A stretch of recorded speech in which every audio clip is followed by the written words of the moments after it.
The events take place during the world's largest sporting event in history called the King of Gamers. The CEO of the corporation organizing the event encourages everyone to attend. According to him, whoever can win their tournament will receive the rights to own the entire corporation, adding that this game can bring the participants everything in their lives. With so much temptation, the KOG tournament has attracted millions of players around the world to participate. In one of the dungeons, a terrible monster falls dead after a well-aimed shot between the eyes from a laser weapon. The main character named Sam looks around and says that this monster was the latest. The game system notifies participants that they have successfully completed the dungeon and can now proceed to the final round. Sam turns to his comrades and says that they have one last test left to pass. Suddenly he freezes in place, and a sharp pain shoots through his body, burning through him.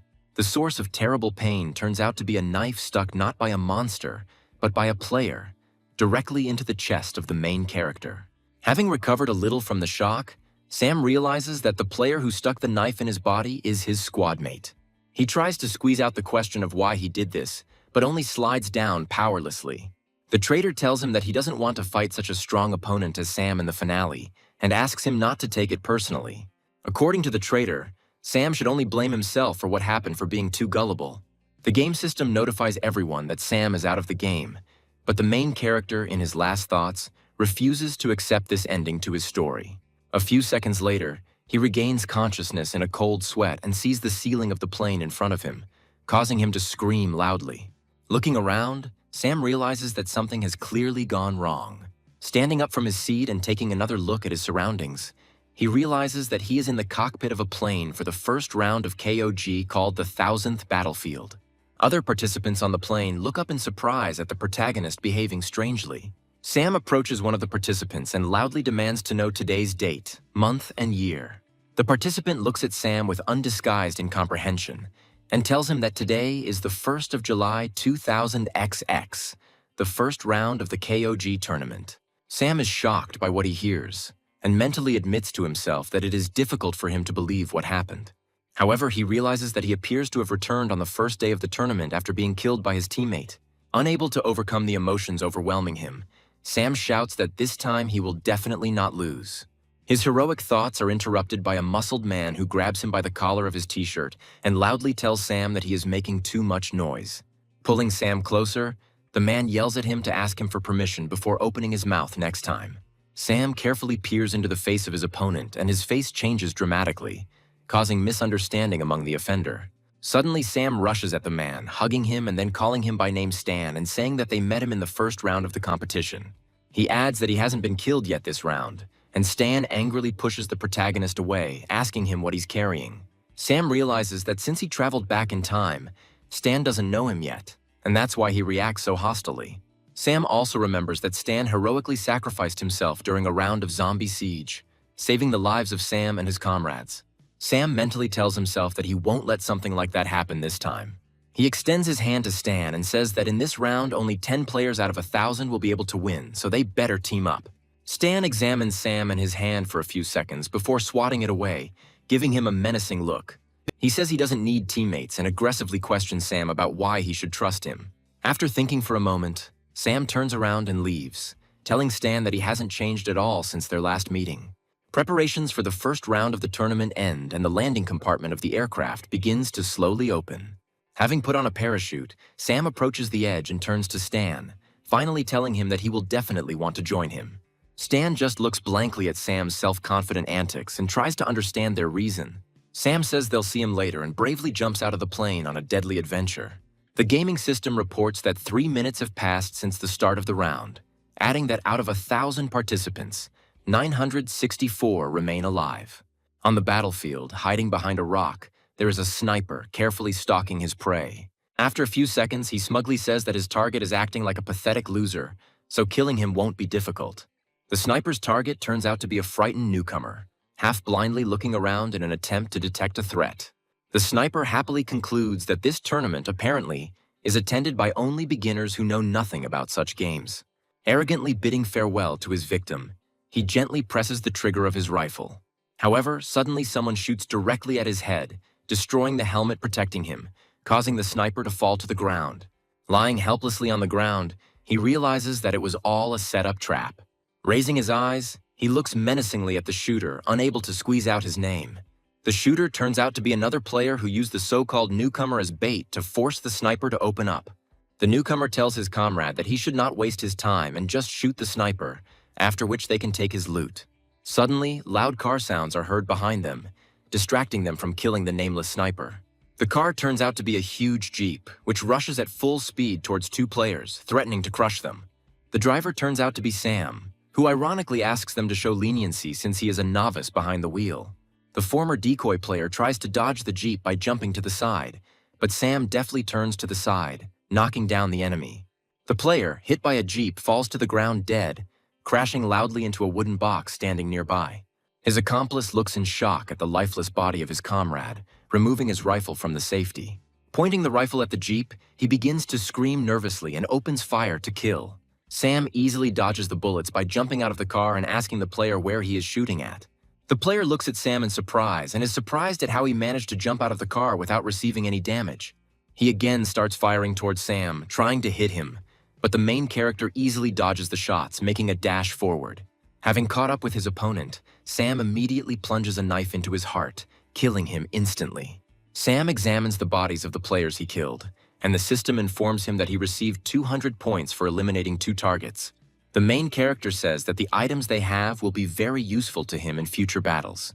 He takes players' armor and weapons, reloading the rifle and attaching a holographic sight to it. Having finished his preparations, Sam tells himself that compared to the tasks he has previously performed, this fight was just a warm-up. A wounded sniper watching the scene asks Sam if he has any more medicine, adding that Sam will still need strong teammates in the future. Sam turns around and carefully examines the wounded sniper, assessing him. Having made his decision, Sam says that the injured player is right, as he does need strong allies. Sam reaches forward and the sniper carefully pulls a gun from his back pocket to shoot the main character. However, Sam suddenly relaxes his hand and a knife easily slips out of his sleeve. Sam says that nevertheless, he does not need such allies and kills the insidious player with a lightning strike. Having received additional points, Sam thinks that it's time for him to acquire really strong allies. Meanwhile, the tournament broadcast reports that a new rule has been added to the current competition, thanks to which you can play using only your identity. Despite this, it did not scare anyone away, but rather attracted a lot of professional players. The commentator also reminds that in the KOG competition, players receive points for killing enemies and completing additional quests.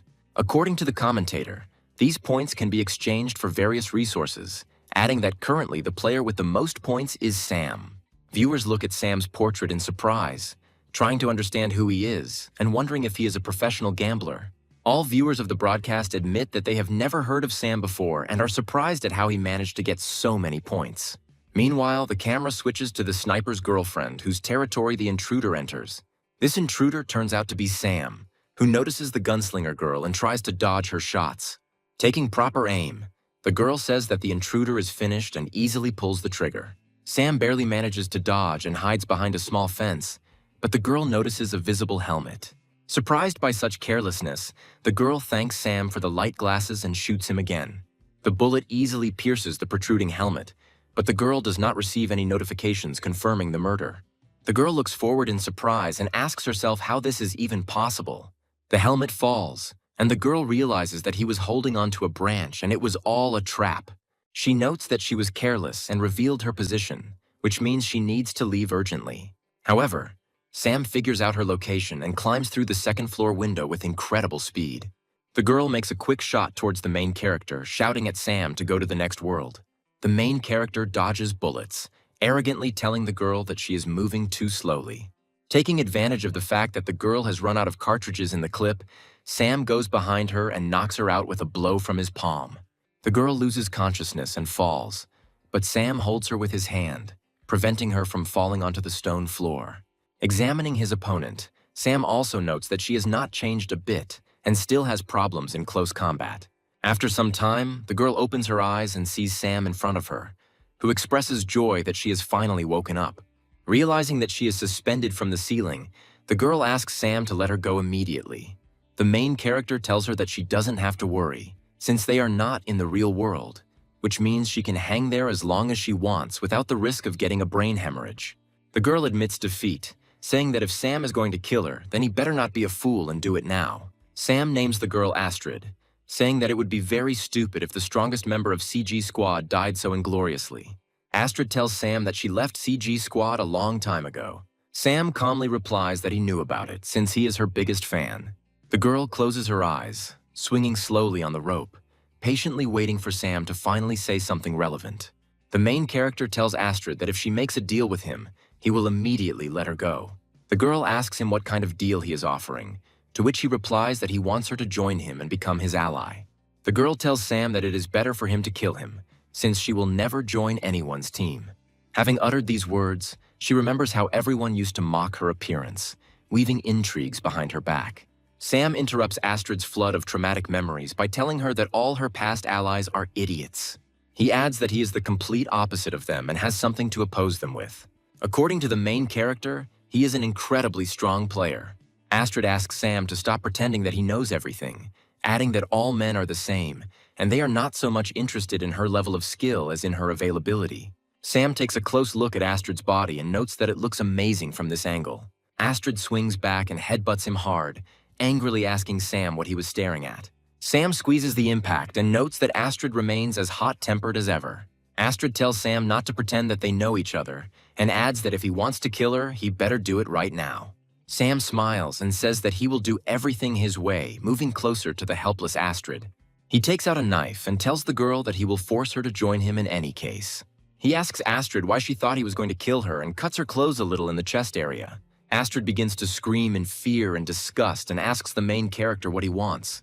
Sam leans over to her and says that there are probably hundreds of millions of people watching this round right now, and there are probably hundreds of thousands watching. Astrid looks at Sam blankly and asks him what he means. The main character answers the girl that if she does not promise to join his squad, he will show the audience some free services. With these words, he turns towards the camera and asks fans that those who want to look at the special services write 6 6s in the chat.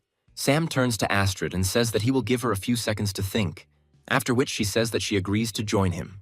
Sam then cuts the rope and Astrid begins to fall onto the stone floor. However, Sam catches her without letting her fall, in front of a disappointed crowd demanding more drastic action from him. Sam looks at Astrid with satisfaction and says that she should treat him kindly and good-naturedly. Astrid looks away from the main character and demands to quickly put her on the ground.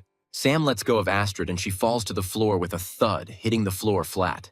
Having cut the remaining ropes, she gets up and displeasedly tells the main character that she asked to be put on the ground and not to be let go. Sam hands Astrid her rifle, saying that she still lacks flexibility in close combat, noting that she is still a good shot. He comes to the window and says that they should gather more resources and get out of here. Astrid yells at Sam to hold his horses, and he turns his head in surprise to understand what she's talking about. The girl aims a rifle at him, saying that he will trust others too much. She takes aim at him and asks him why he doesn't seem scared at all from being held at gunpoint.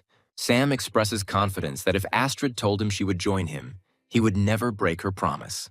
He remembers how he was defeated by her before his rebirth, to which she told him that he was not bad, but still weaker than her. Then he, just like Astrid now, told her that if she wanted to kill him, then she better do it now. However, Astrid then told him that he could join her team and act as a squire. Sam then looked at Astrid with the same disbelief, not understanding what was stopping her from killing him at any moment. However, Astrid told him that if she promised him that she would be on the same team with him, she would never break her promise. With these words, Astrid smiled, forever etched in the memory of the main character, who received hope thanks to her kindness. Meanwhile, in the present, Astrid lowers her weapon and says that Sam is a very strange guy and she can't even imagine what's going on in his head. Sam opens the card and says that there is still a lot she doesn't know about his past and the current situation. According to him, the location in which they are now, the safe zone will continue to narrow, to which Astrid replies that she knows the rules of this round. Sam continues his thoughts, placing a mark on the map and saying that the center of the next safe zone will be right here. Astrid says that this is all just a guess, since the safe zone is generated randomly and he cannot know in advance where the next one will be. However, a new safe zone is generated exactly as Sam predicted, and Astrid wonders how this is even possible. Sam mentally rejoices that he remembered everything correctly, noting that everything is going according to his plan. Astrid asks Sam how he learned such details, suspecting that he is using cheats. Sam says he's never cheated in a game by throwing a knife in the air in his life. Having caught the knife, Sam gets into a heroic pose and says that he is a walking cheat code. Astrid looks down in embarrassment and tries to understand what kind of nonsense her newly minted ally is talking about. However, suddenly Sam quickly approaches her and covers her mouth with his palm so that she does not make unnecessary sounds. As soon as he removes his hand from Astrid's face, she asks him what he is doing, to which he motions for her to listen. Sam looks out the window and says that someone is here, watching a group of players approaching. He tells Astrid that it's time for them to test their teamwork against these opponents. Astrid says that their opponents outnumber them by 2.5 times, so they better not get into trouble, to which he replies that this is just a warm-up. The players look around, and one of them tells the captain that they should be careful, as they may run into an ambush. The captain replies that the place looks deserted, and then orders everyone else to move out in search of resources, adding that no one would dare attack the group of 5. After these words, the captain's head is pierced through by a bullet fired from a building that they considered abandoned. The players panic, and one of them shouts for the others to find cover and take positions. Turning around, he notices Sam flying towards him, who decides to use a knife for this fight. Other players try to shout to warn the player about the danger, but Sam kills his victim with lightning speed. The surviving players shout to each other that it is time for them to kill this show-off and open indiscriminate fire in his direction. Sam easily dodges the shots by running to the nearest stone shelter. Finding himself in a minimally safe place, he asks himself why their reaction is so slow. A second later, a well-aimed headshot instantly kills another player, and they realize that they are facing a group of opponents. Astrid takes an advantageous shooting position and begins to cover Sam with accurate shots, driving the opponents into a corner. One of the players loudly curses his bad luck and tells his ally to keep his head down and wait for him. He realizes that they are in a very unfortunate situation and suggests that they should run away. But suddenly Sam grabs his face. All the player manages to notice is Sam holding a knife to his throat. A split second later, the player's lifeless body falls next to the last survivor, and he completely loses his composure. He decides to take flight and hastily retreats, leaving the bodies of his former teammates behind. Astrid goes downstairs and watches the enemy flee, while Sam asks her if she's going to chase him. Astrid calmly says that he will not be able to escape from her, after which he raises his rifle and takes good aim. She kills the fleeing player with a well-aimed shot, and Sam says that he would not expect anything less from a professional player with such a level of shooting skill. Astrid forgives Sam not to flatter her, since she was able to show such a result only thanks to Sam, who diverted attention to himself. She also adds that this time their opponents were weaker than ever. Sam is lost in thought as he counts the number of players he has killed with his knife. Astrid questions him about why he only kills with melee weapons, adding that with his skills he could easily get a firearm. Sam replies that there are several reasons for this, clarifying that killing with a bladed weapon is worth twice as many points. At this second, a system notification is displayed in front of the heroes, which states that Sam receives an achievement for successively killing 10 targets with melee weapons, for which he is awarded a unique title and a mystical treasure chest. Astrid studies the text of the notification in disbelief, while Sam makes a theatrical gesture and introduces himself, saying his name. He tells her that KOG has a large number of hidden achievements that reward the player for completing. Astrid is surprised that Sam knows such hidden facts about this tournament and asks him who he is. Sam tells Astrid that he will tell her everything about himself a little later and opens the treasure chest. He looks carefully at the contents of the chest, not believing his eyes. Astrid, meanwhile, becomes incredibly interested in the reward and asks Sam what he got from the chest. Sam replies that inside the chest is an incredibly powerful and rare weapon. Astrid believes that it is a weapon and begins to express interested assumptions. Sam replies that there is something truly incredible in the chest and takes out a folding spear from there. Raising it above himself, he opens the spear, deciding to try it in action. He begins to swing it from side to side, telling Astrid that this is a very unusual and unique spear. Astrid correctly guesses that this spear can be saved and used in the future even after the end of the current round. Astrid says that this will only be fair if Sam can survive until the next round. She adds that in this round everyone has a firearm, which means fighting with a spear is pure suicide. Sam replies that this is not an ordinary spear, but a gift from the system, which means it cannot be some kind of trinket. According to him, this spear is named Ninetails, and based on the name, it has 9 forms. With that, he opens the spear's built-in interface and begins browsing through all the available forms. Sam decides to spend 500 points to unlock a new spear form that turns it into a bow. After purchasing a bow upgrade, Sam watches as his spear transforms into a composite bow. Sam says that one of the bow form's abilities is to automatically create arrows, which can be a big help when resources are limited. The main character pulls the bowstring and decides to test the killing power on a nearby stone. According to him, in this round, the most important thing is not the number of kills, but survival. And with this, the bow can help a lot, since it makes almost no sound when firing. Astrid watches the bow's arrows easily destroy a huge rock and admits that she is very impressed. Sam mentally notes that in his past life, the player who completed this quest did not receive the Nine Tails. Astrid says that she also wants to get such a weapon for herself and asks the main character how she can get one of these awards. Sam replies that if such rewards were too easy to obtain, then everyone would have them. Meanwhile, the system notifies all players that there is now an event called a fox hunt in effect in the round, the essence of which is that Sam's location will be marked to everyone, and whoever eliminates him will receive 1,000 points as a reward. The description also says that if Sam remains alive for 24 hours, then the reward for victory will go to him. Astrid carefully reads the description of the notice and says with surprise that now a real hunt has opened for Sam. The heroes open the map, and Sam's location is immediately shown on the map as a huge icon. Seeing an advertisement about the hunt for Sam, Stan and the team he hastily put together decide to go after him to get some glasses. Also, a professional player named Alexis rushes in pursuit of Sam, offended that the main character behaves so mysteriously. Meanwhile, Sam and Astrid are driving the Jeep at full speed, and Sam tells his companion that if she wants to leave, then she still has the opportunity since she is now in danger next to him.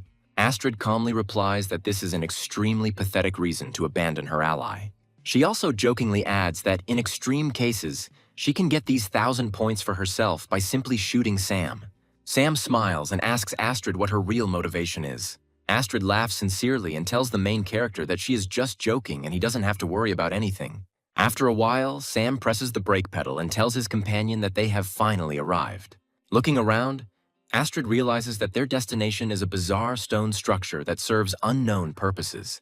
When Astrid asks what kind of building this is, Sam replies that it is a bunker, which will also serve as a trap that he will prepare.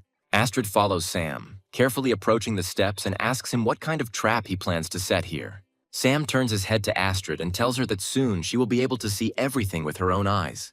Meanwhile, Stan's team is racing at full speed towards the protagonist in several cars. Having opened the map, Stan is surprised that Sam's marker has not moved in 2 hours, and suspects that he simply decided to lock himself in some kind of bunker.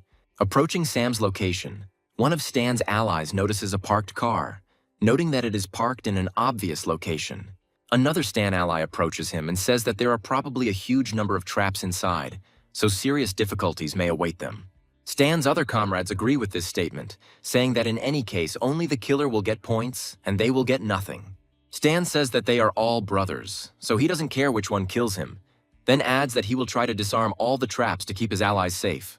He also adds that those who don't take risks don't drink champagne, and goes to the bunker, inviting others to follow him and watch his back. Stan and his entire squad look around nonchalantly and are caught on surveillance cameras installed inside the bunker. Sam watches Stan and says that he is very glad that he came, as it will save him time searching. Astrid asks Sam about who Stan is, to which he tells her that she will get answers later, but for now she should enjoy the show. Astrid says that only Sam can be so calm and collected despite the fact that an entire server is hunting him. Turning to the group of defeated enemies, Astrid says that it all looks like Sam is using cheats. Having gone further, Stan's squad stumbles upon the previously defeated players, and some of his comrades begin to panic, saying that they need to get out of here. However, at that same second, the door slams behind them, and they find themselves locked in a creepy room. Stan tries to reassure his allies and wonders how Sam is able to use the game's traps. Suddenly, the player's attention is drawn to a screen hanging on the wall, which turns on to show Sam wearing a mask. Stan shouts to the main character to stop hiding and come out for a fair fight, to which he replies that he wants to play one game. With these words, gas begins to flow into the room from the ventilation, and Sam says that this gas will gradually reduce the health points of all players inside, adding that the first aid kits they brought can briefly delay the effects of this gas. Sam says that in 10 minutes he will open the door, beginning to announce the start of his cunning game, but the screen breaks from shotgun blasts. Stan says he's tired of hearing pretentious speeches, adding that he believes in his team. He takes out his medical supplies and tells his comrades to split into two groups, one to look for a way out and the other to use the medical supplies, adding that they will do so in turns to ensure their survival. However, his comrades just stand there and look at him, stunned, and Stan asks them why they don't do anything. One of his comrades asks Stan why he should share with someone, adding that he has enough medicine for himself. After these words, someone shoots right through this player with one well-aimed and lethal shot. The killer aims the weapon at his victim's head, saying that she will no longer need these supplies. Astrid looks at the cameras in surprise and does not understand why the players immediately began to fight each other while Sam takes off his mask, saying that Stan is a good strategist and player. However, according to Sam, Stan underestimates human nature, which, in his opinion, is unchangeable. Stan approaches his dying comrade, not having time to cure him with a first aid kit, and watches him disappear before his eyes. Enraged, he grabs the killer and asks him what the hell he's doing, adding that he just killed his partner. The traitor replies that it would be more logical to leave only the strongest than to let everyone die, adding that Stan should have realized that their medical supplies would not last 10 minutes. He also notes that if they kill half the people, they can definitely get out of here alive. He adds that these people are neither brothers nor allies, but just expendables. But Stan interrupts his reasoning with a blow to the face. Stan says he will never give up allies for short-term gain, even if they are temporary. The killer says that Stan is too gullible, after which several shots are fired into his back. The bullets hit the armored part of Stan's body and he falls to the ground, remaining alive. Stan holds his wounds with his hands, unable to believe that his comrades would so easily decide to betray him. The assassin rises to his feet and says that they were never loyal to him, which means they never betrayed anyone, adding that they all joined him because he was strong. He puts a gun to Stan's head and says that he is too stupid for treating his comrades with trust when they were simply using him to defeat him. After these words, Sam reappears on another screen, applauding the players and saying that he is impressed. He adds that for the sake of victory, they quickly came to the only correct solution. Poe lifts the stone door, saying that they are free to leave now. Stan's former comrades tell him that since they have cleared everything up, he can die here from poison in splendid isolation. With these words, they turn to the exit and move together towards their freedom. The new leader also adds that he will kill anyone who dares to save Stan or help him in any way. Astrid, observing the scene, concludes that they actually began to fight each other. Turning towards Sam, she finds him heading towards the exit and asks him where he is going. Sam opens the doors and says it's time to receive the fruits of his own labor. The squad of traitors continues to carefully walk along the dark corridor, and the leader reminds them not to activate the traps. After some time, they approach the stairs to the second floor of the bunker, where Sam is already waiting for them, politely greeting them. The leader of a gang of traitors points a gun at him and says that the main character is apparently tired of living, since he so openly came out to meet them. Sam says he thinks he'd better not shoot his gun so recklessly here. One of the players notices gasoline spilled on the floor and says that firing their guns could ignite it. The leader becomes furious and tells Sam that he promised to let them go, but instead led them into a new trap. Sam takes out a Molotov cocktail and says that the leader misunderstood his words. The main character throws a bottle with a burning mixture and says that the fact that he told them that he would let them go did not mean that they would leave alive. Players notice a Molotov cocktail flying at them and try to run to the sides to avoid ending up in a puddle of gasoline, but they are moving too slowly.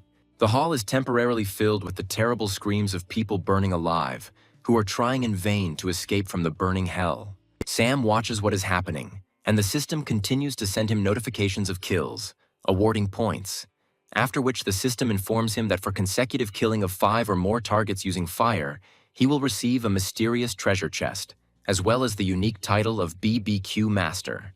Sam happily grabs the chest, saying that he received a new title thanks to just one incident. The tournament spectators are incredibly surprised that Sam managed to kill 10 players with just one Molotov cocktail. Viewers begin to suspect Sam of leadership due to the fact that he has already received 2 unique titles in one round. A leading local media outlet asks one of the tournament's creators if he wanted to say anything to clear up viewers' doubts about Sam. A man named Chen Jing replies that Koji is a completely fair competitive video game on a global scale, in which it is impossible to use cheats, and asks all viewers to look at this situation rationally. Meanwhile, the leader of the traitors gets out of the pile of burnt bodies, saying that he is not dead yet, which means he will go to victory to the last, even if he has to betray everyone. He continues to crawl on one hand and after a few seconds, someone's legs appear before his eyes. Looking up, he sees Stan looking at his former squad mate with disappointment. He grabs him by the pant leg and asks him not to kill him, saying that they are brothers, but he does not listen to him and grabs his hand. Stan lifts the traitor above him, telling him that, unfortunately, his game has already come to an end. With these words, he takes out his knife and quickly kills the traitor, finally sarcastically calling him brother. Sam greets Stan again, happily telling him that he knew they would meet again. Stan turns to Sam and says he remembers him, asking what he needs this time. Sam says that Stan remembers everything correctly and jumps from the second floor to him. However, it does not take into account the game's fall damage mechanics and lands with a thud in front of Stan's feet. Having recovered, he sits on the floor and says that for a second he became too careless, forgetting about the rules of this round. However, the beginning of an intimate conversation is interrupted by Astrid, who makes a well-aimed kick to Sam's cheek.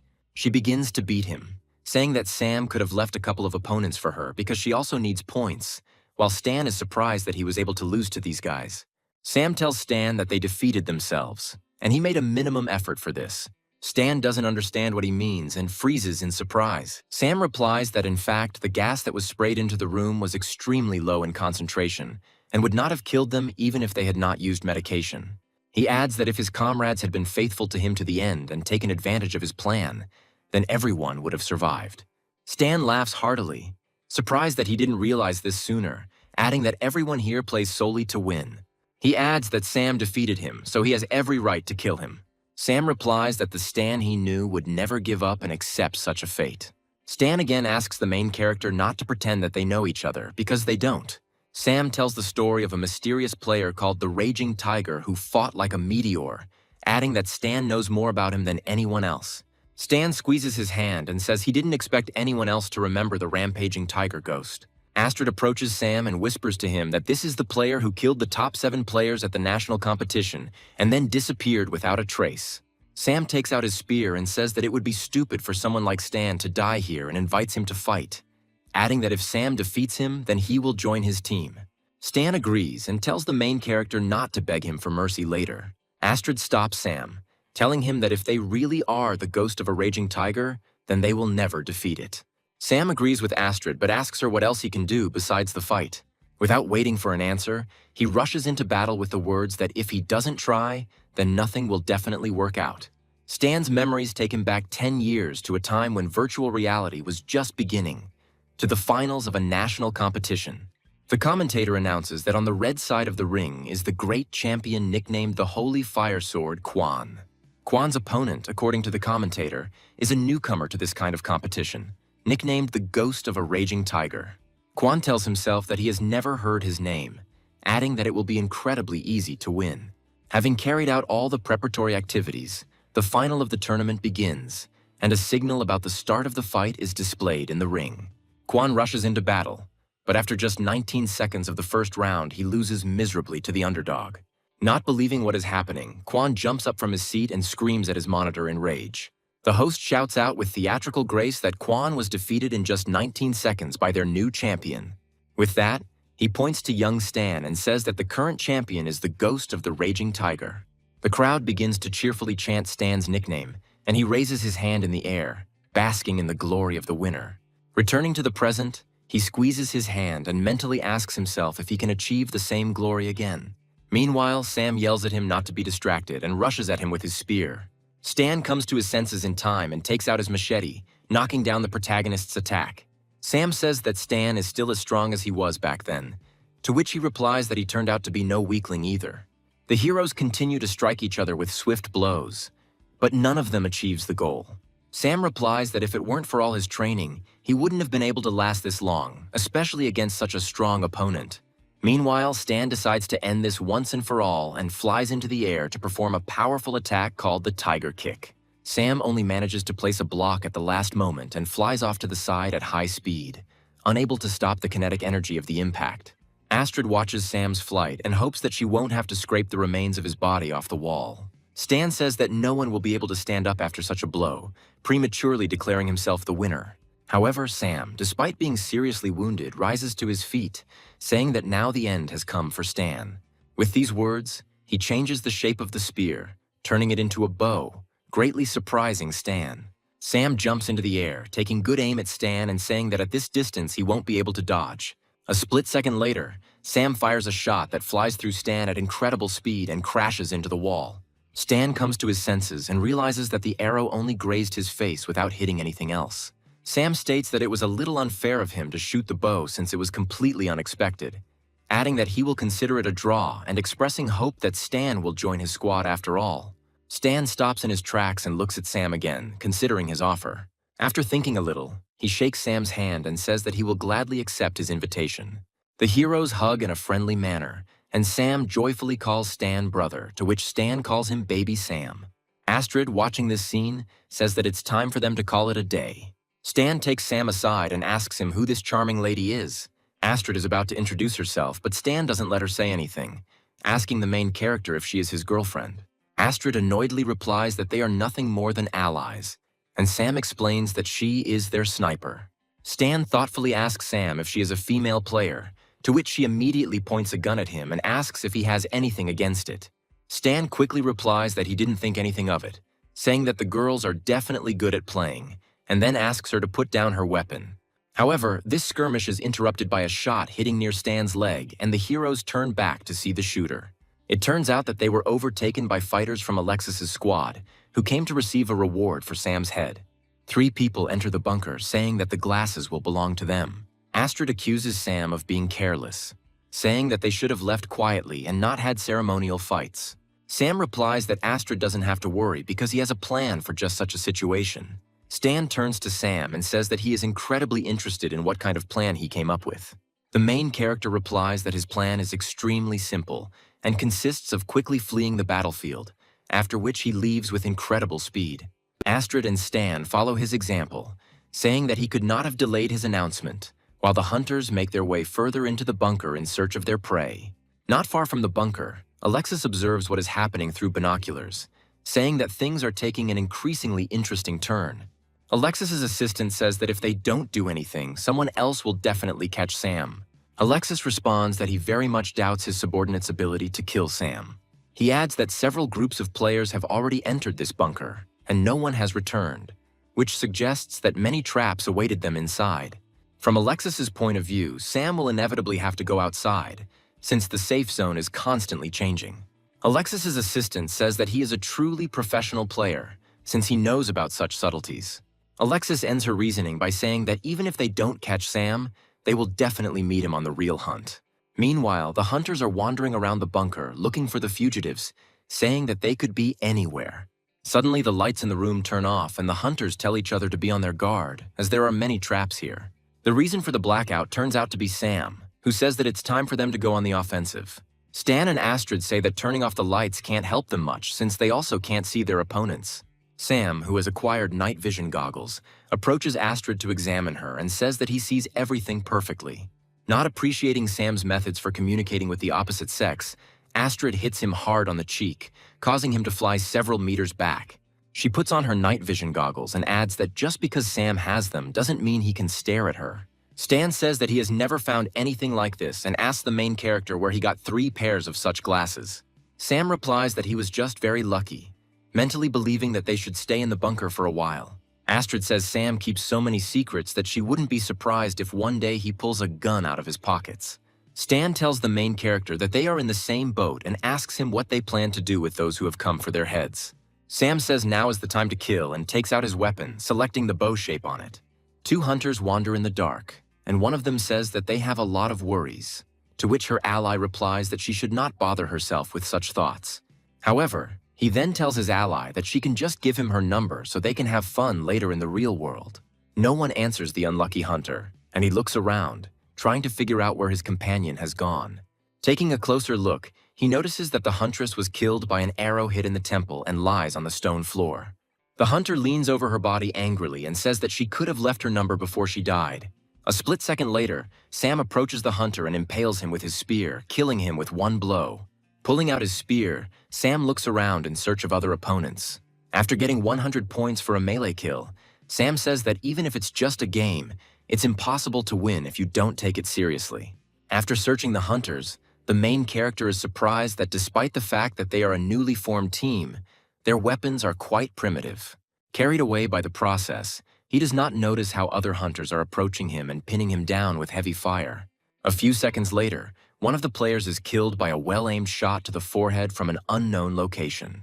Realizing that they are being targeted by a sniper, the hunters run to the nearest shelter, and Astrid says that her hour of glory has finally come.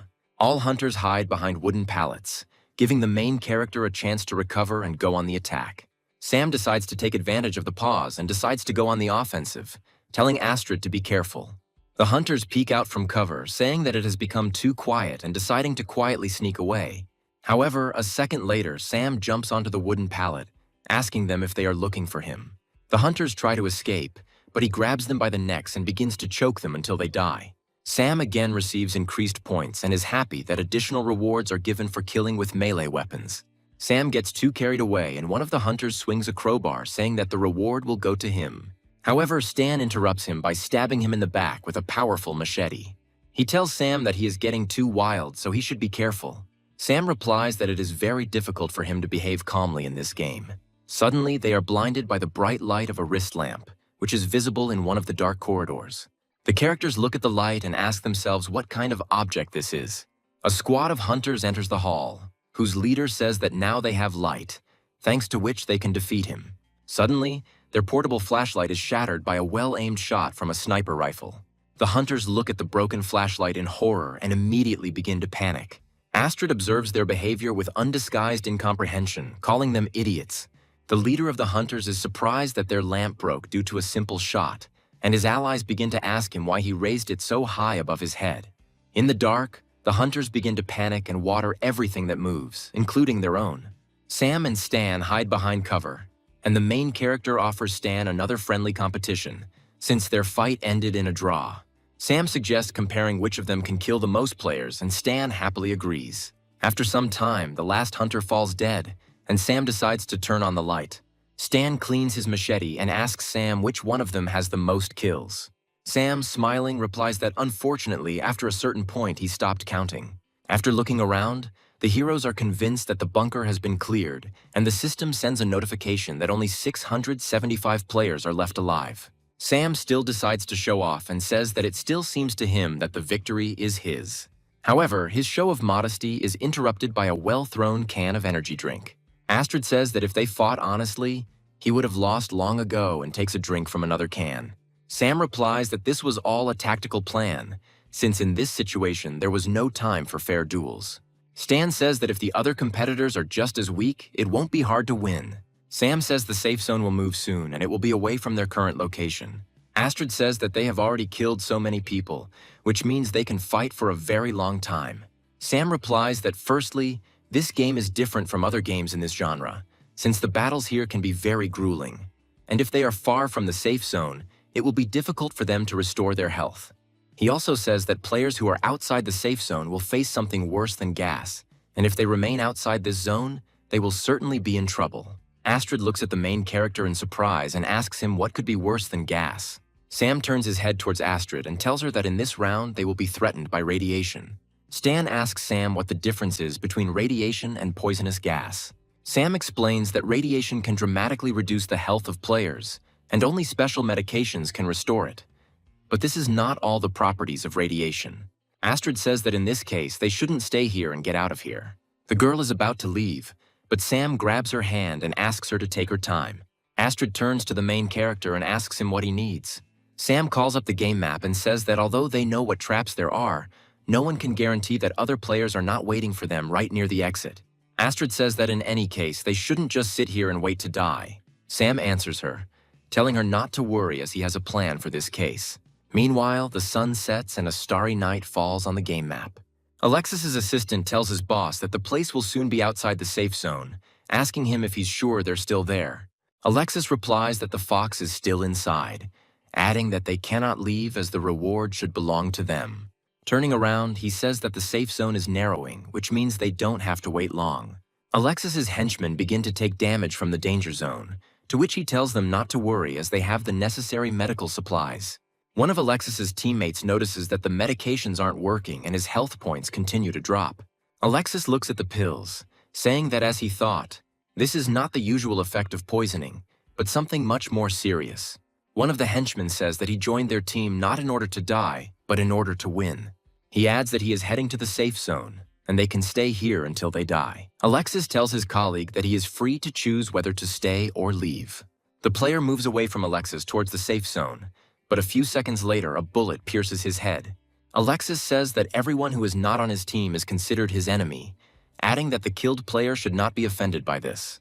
Alexis's assistant mentally says that his boss is too cruel and cold-blooded. Alexis turns to her allies and says that anyone who wants the same fate can leave at any time. The allies pledge their allegiance to Alexis, saying that they will always remain by his side. Suddenly, the hunter's attention is attracted by the silhouettes of people emerging from the bunker. An observer with a sniper rifle suddenly recoils from his scope when he sees something frightening. A whole crowd of zombies emerge from the bunker, created by radiation from the corpses of defeated players. The zombies begin to walk towards Alexis's hunters, climbing up the hill. One of the hunters says that he used to play in a similar mode, but now such a course of events should not happen. Alexis guesses that radiation is to blame for the appearance of the dead.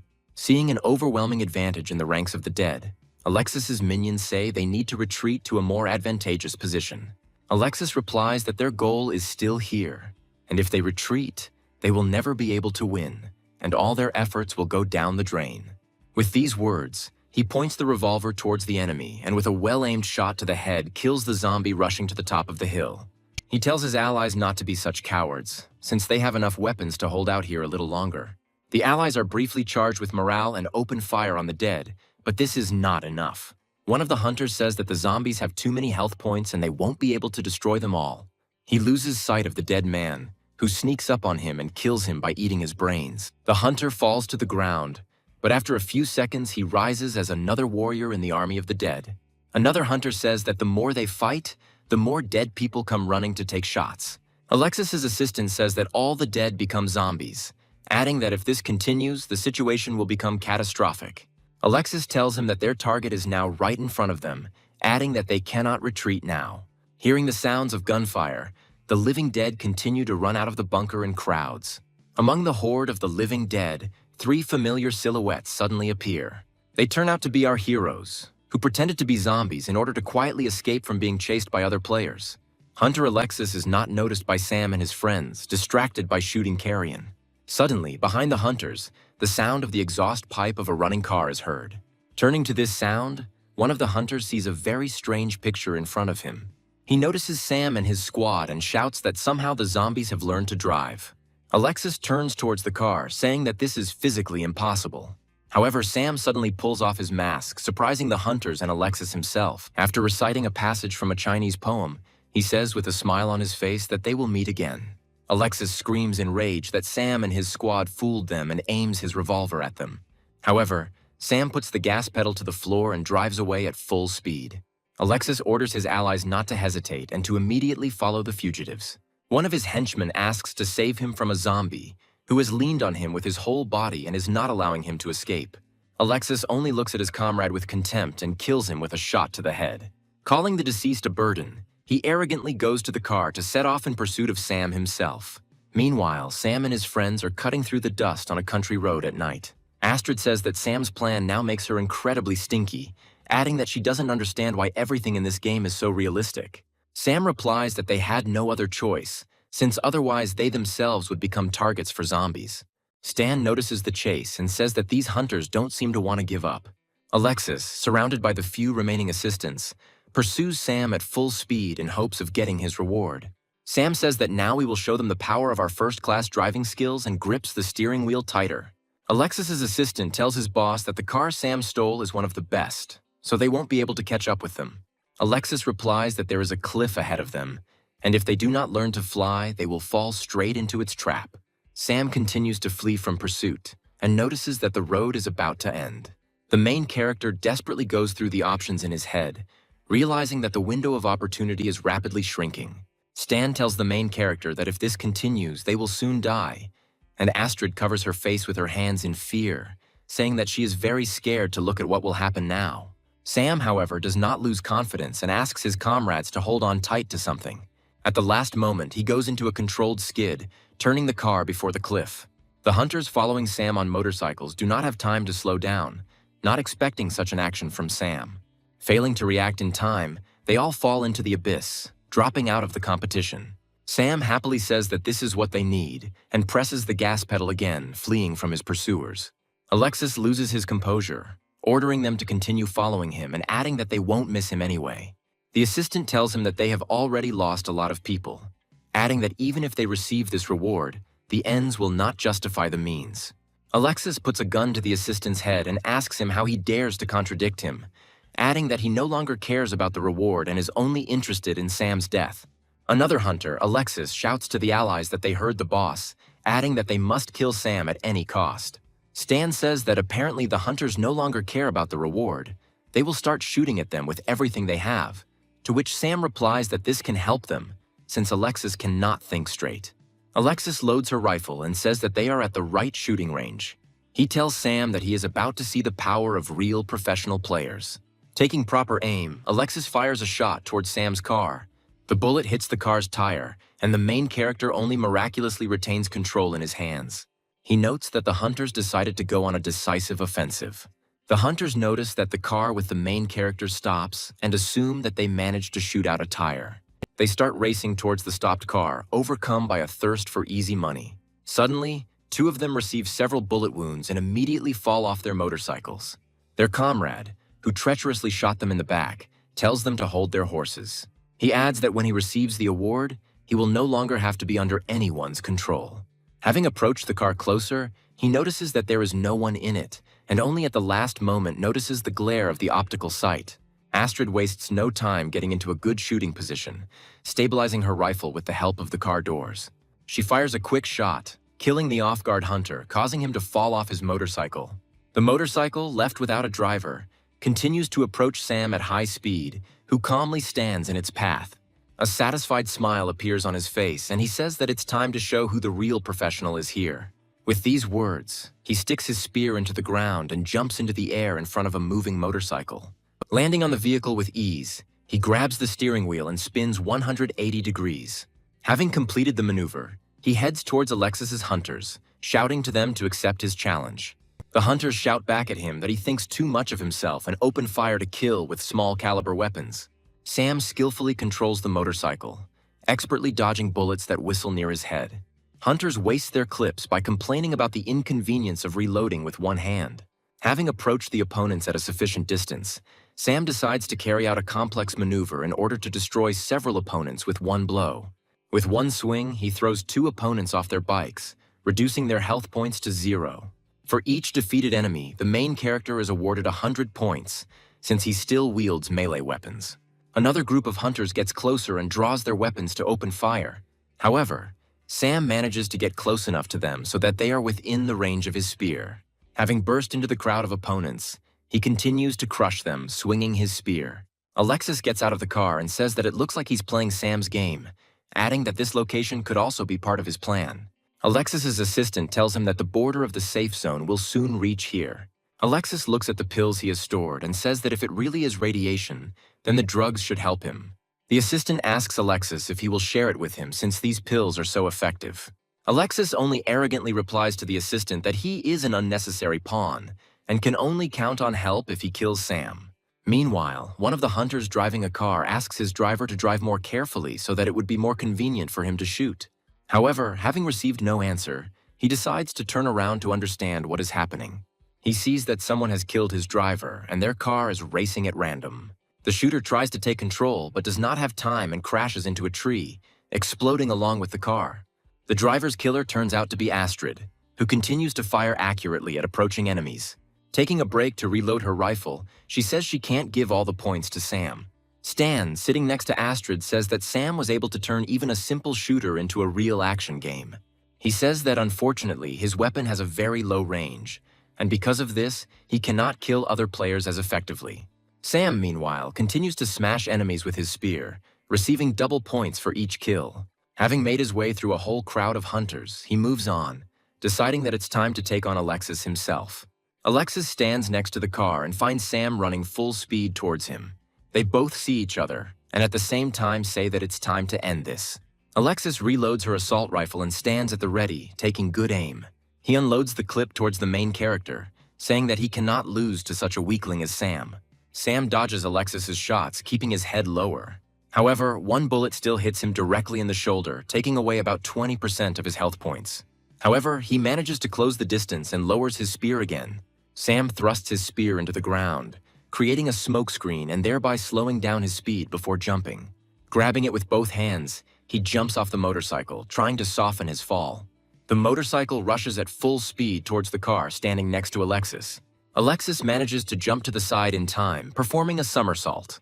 A motorcycle crashes into a car and explodes, taking the car with it, illuminating the location with a bright flash. Alexis gets to her feet and asks what these stupid tricks are. He raises his rifle but is immediately hit by an energy arrow from Sam's composite bow. The arrow hits Alexis's hand, causing his rifle to roll several meters to the side. Alexis looks at the huge hole left by Sam's shot and curses angrily. Looking up, he sees Sam standing in front of him, holding him at gunpoint. Taking aim, he says that he seems to have missed someone, turning his gaze to Alexis's assistant. The rifle that Alexis owned not so long ago ends up at the feet of that same assistant. The assistant looks at the rifle with a gloomy look, immersed in thoughts about what is happening. Alexis yells at his assistant, calling him by his name Todd for the first time, and demands that he hand over the weapon to him as quickly as possible. Todd reluctantly reaches for his assault rifle, looking at Alexis with contempt. Meanwhile, Astrid and Stan arrive at the scene, cheerfully reporting that they are all right. Sam decides it's time to end this tedious chase and draws his bow again. Alexis turns to his assistant in a rage and angrily asks him what the hell is taking him so long. Todd looks at Alexis with contempt and yells at him, telling him to shut up. Alexis looks at Todd in shock, asking him how dare he talk to him like that. However, instead of answering, Todd pulls the trigger, releasing the entire clip into Alexis's body. The damage proves fatal to Alexis, and he falls helplessly to the ground. Lying on the ground, he barely points at Todd, calling him a pathetic traitor. Astrid gets off the motorcycle and asks the others why Todd doesn't run away. Sam turns his gun on Todd and takes aim. However, Todd decides not to resist and hastily throws the rifle to the ground. He raises his hands up and says he surrenders, asking Sam and his comrades to take him into their squad. Sam strings his bow and asks Todd why he suddenly wanted to join them. He adds that one of his allies is a great shot, and the other is extremely strong, and asks Todd what he can offer them. Todd calmly replies that he is a very smart person because he always knows who to join. He glances at Alexis's body and says that he immediately knows who is strong and who is weak. Sam says that these are very good qualities, and he takes him to his team. Stan approaches Sam and asks him if he really wants to take Todd into his squad, expressing doubts about his loyalty. Sam tells Stan not to worry, as he knows exactly what he's doing. Remembering full well that it was Todd who killed him in his previous life, he tells him that if he betrays him, his death will be slow and painful. Morning comes, and the system informs everyone that there are only 284 players left alive on this server. Sam and his squad greet this morning by cooking fried rodents over a fire in order to somehow replenish their health points. Sam brings the fried loot closer and says that he hasn't eaten anything in a while, noting that the breakfast smells great. Stan bites into his portion and says that he can't call it bad, but the food here still has a strange aftertaste. Astrid says they can eat to their heart's content since they won't gain weight in the real world. Sam listens to the conversations of his companions and mentally tells himself that they are thinking about the wrong things. Todd politely asks Sam if he can share his portion of food with him. Sam replies that unfortunately they only caught 3 rabbits, adding that he will look for something for him. Todd happily thanks Sam, smiling sincerely at him. The main character hands a can of supplies to Todd, saying that this is all they have left. Todd accepts the can with sadness in his eyes and asks him if they have anything other than canned food. Sam replies that it is a very nutritious and long-lasting food, adding that he will probably like it. Todd, realizing that he doesn't have much options left, reluctantly opens the tin can. Suspecting nothing, he dumps the entire contents of the canned food into his mouth. Suddenly, the contents of the jar begin to burn Todd's tongue and throat incredibly badly. Sam gloatingly concludes that unfortunately he took the wrong can of canned food. By pure chance, he handed him a jar of canned chili. Stan asks Sam why he is being so cruel, but Astrid, on the contrary, seems to find it somehow funny. Todd mentally curses Sam for such rude behavior and does not understand what he did to deserve such treatment. Sam approaches Todd and asks him if anything is bothering him at the moment. Todd quickly changes his face and calmly asks the protagonist what he means. Sam says Todd's assault rifle is pretty well modified and asks him to borrow his weapon. Todd says that in this case he no longer has any weapons. Sam menacingly asks Todd if he wants to end up like his friends. Todd calmly replies that he doesn't want any trouble and removes his rifle from his belt. Todd removes his rifle completely and pauses briefly, keeping it pointed at Sam. Astrid, suspecting something was wrong, reaches for her sniper rifle to protect Sam. However, Stan stops her by placing his hand on the sniper rifle. He tells Astrid not to worry, adding that Sam is just testing Todd's loyalty. Todd, smiling, calmly gives Sam his rifle, saying that since Sam is stronger than him, it will be useful for him to own this rifle. Sam thanks Todd and raises his rifle, pointing it towards Todd's head. Todd looks at Sam in shock, trying to raise his hand to instinctively cover his face. Sam, without another word, fires a shot at Todd's head level. Turning around, Todd realizes that Sam shot the man who crept up on them from behind. Coming closer, Astrid realizes that this is not a player, but a zombie that somehow got here. Astrid is surprised that the zombies have reached their location and looks around. Sam grabs his spear and says things are starting to get serious. Approaching the dead zombie, he notices several dozen more living dead wandering nearby. The system notifies everyone that there are 243 players left alive, and our heroes rush to the car, attracting the attention of zombies. Looking around, Sam tries to understand what is happening and why the zombies behave the way they do. Todd asks everyone to hurry up, adding that the dead are already breathing down their necks. Several zombies manage to catch up with the car, grabbing the trunk of the car with their hands. Stan decides there is no time to hesitate and grabs his machete, screaming at the dead to get away from them. Standing on the trunk, he swings a machete, throwing opponents away from the car. Sam asks everyone to get ready and presses the gas pedal, causing their car to suddenly take off. Having broken through the crowd of the living dead, Sam taxis out of the forest, deciding to move towards the next safe zone. A hot desert appears before the heroes, and they flee at full speed from the enemies pursuing them along the hot sand. Looking back, Astrid concludes that they seem to have managed to break away from the pursuit. However, Sam does not share her optimism and says that the real danger is yet to come. Looking ahead, the heroes only sincerely curse, not understanding why they are lucky enough to have such adventures. The system notifies everyone that due to special circumstances, an additional quest called Billion Zombies has been activated, which generates large groups of zombies throughout the map, and players need to survive for 24 hours. Sam thinks to himself that such surprises are extremely unusual for this game. Sam says that in the original game, zombies could only appear outside the safe zone, but now they are also inside it. Suddenly it dawns on Sam that this could all be the butterfly effect. Sam remembers that the flutter of a butterfly in the rainforests of South America can have incredible consequences. According to the theory, this wave could lead to a tornado in Kansas 2 weeks later. From Sam's point of view, since his current actions are different from the past, this led to the system generating a new quest. Astrid asks Sam what this all means and what they should all do about it. Sam replies that in a few kilometers they will reach a fortress in which they can fortify themselves. Stan says that this is all easier said than done, adding that there is a crowd of hungry zombies ahead and asking how they are going to get around them. Sam asks Stan why he decided that they would go around this crowd. He accelerates so that they will drive straight through the crowd of walking dead. Astrid fearfully asks Sam what the hell he's doing and clutches her rifle tighter. One of the walking zombies turns around at the sound of an approaching car and looks ahead frantically. Sam crashes into the dead man at full speed, fighting his way to safety. Stan says that if this continues, they won't be able to hold on for long, after which he stands up in the car, trying to throw the dead away. Astrid tries to shoot down the climbing dead with the butt, saying that in such a situation a sniper is a burden, not an advantage. Meanwhile, one dead man who grabbed onto the car manages to grab her by the t-shirt. Sam turns back and tells his comrades to shoot with everything they can. However, the dead grab Astrid, trying to drag her out of the car. A split second later, a bullet flies into the head of the dead man who grabbed Astrid, and he lets go of his prey. Astrid's savior turns out to be Sam, who quickly pulls out his gun and then asks her if she's okay. Astrid replies that she is fine, to which Sam says that the dead have become completely impudent. He presses the gas pedal again, saying that it's time to teach them a lesson, and again rushes towards a safe point. Seeing another crowd of dead people in front of him, Sam decides to ram him again. Meanwhile, in the center of the safe zone in a large castle, there is a group of survivors who were able to gain a foothold there. Observing huge crowds of zombies, the commandant of the fortress says that holding out for a whole day is unrealistic. Suddenly, the attention of the commandant named Shen is attracted by a vehicle approaching them. Taking a closer look, he notices that the car, damaged from battles with the living dead, stalled a few tens of meters from their castle. Tired Sam tells his companions that they have finally arrived. He adds that this location will be the final safe zone for this round. The fortress defenders shout at Sam and his squad to stay back and put their hands up. Sam tells them that if they have guns, they should save them for the zombies. Shen asks the main character what exactly he means.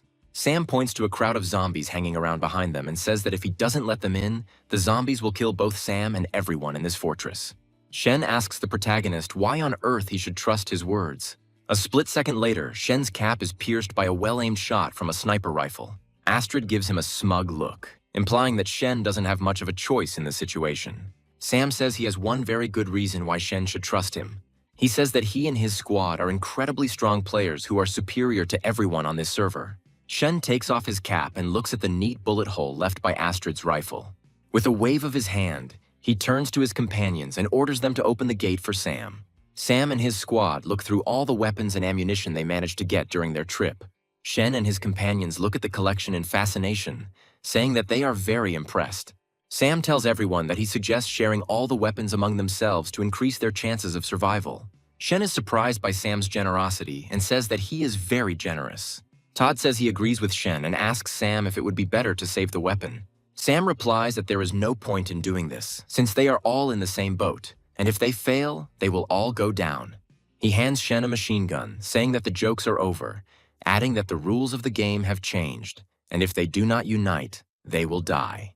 Shen freezes for a second at Sam's heartfelt speech, unable to find the words to respond.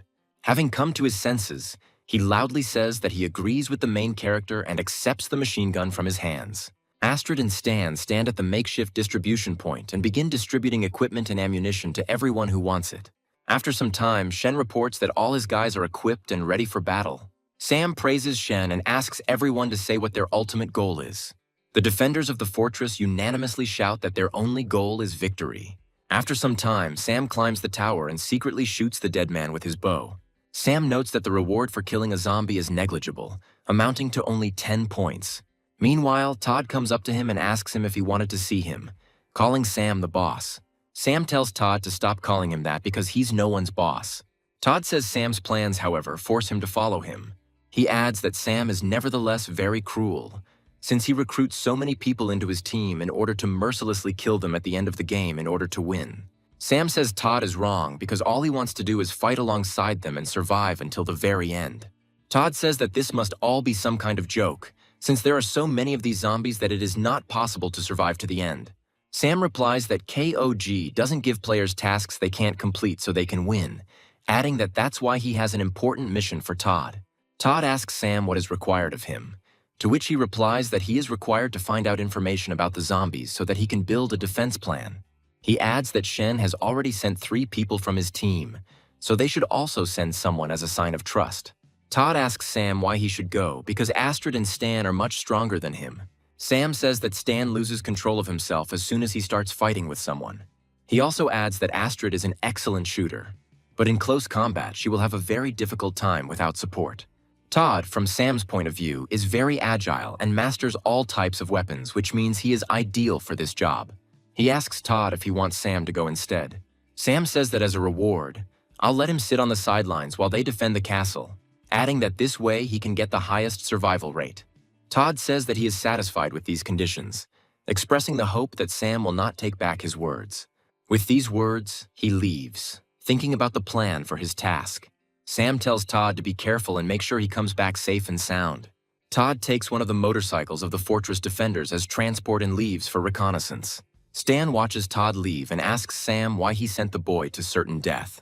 Sam says that he and Stan have been working together for a very long time, so he shouldn't question his decisions. Sam reflects that Todd probably has his own plans for victory, which means leaving him in the castle would be the worst decision. Meanwhile, Todd takes an observation position on a tree, and in a rage says that he will definitely kill Sam someday. He tells himself that the zombies will never think to look for him in the tree, so he can just sit here, after which he can calmly return back to Sam. A sudden movement of leaves interrupts Todd's thoughts and makes him wary. Todd decides to get closer to the source of the noise, trying to figure out who is making it. The source of the sound turns out to be a zombie, which growls menacingly at Todd as he approaches. Todd drops his rifle in fear and falls to the ground, hitting his whole body painfully. Trying to get up, he is surprised at how an ordinary zombie could climb a tree. Looking up, he notices that all his former comrades turned into the living dead are standing in front of him.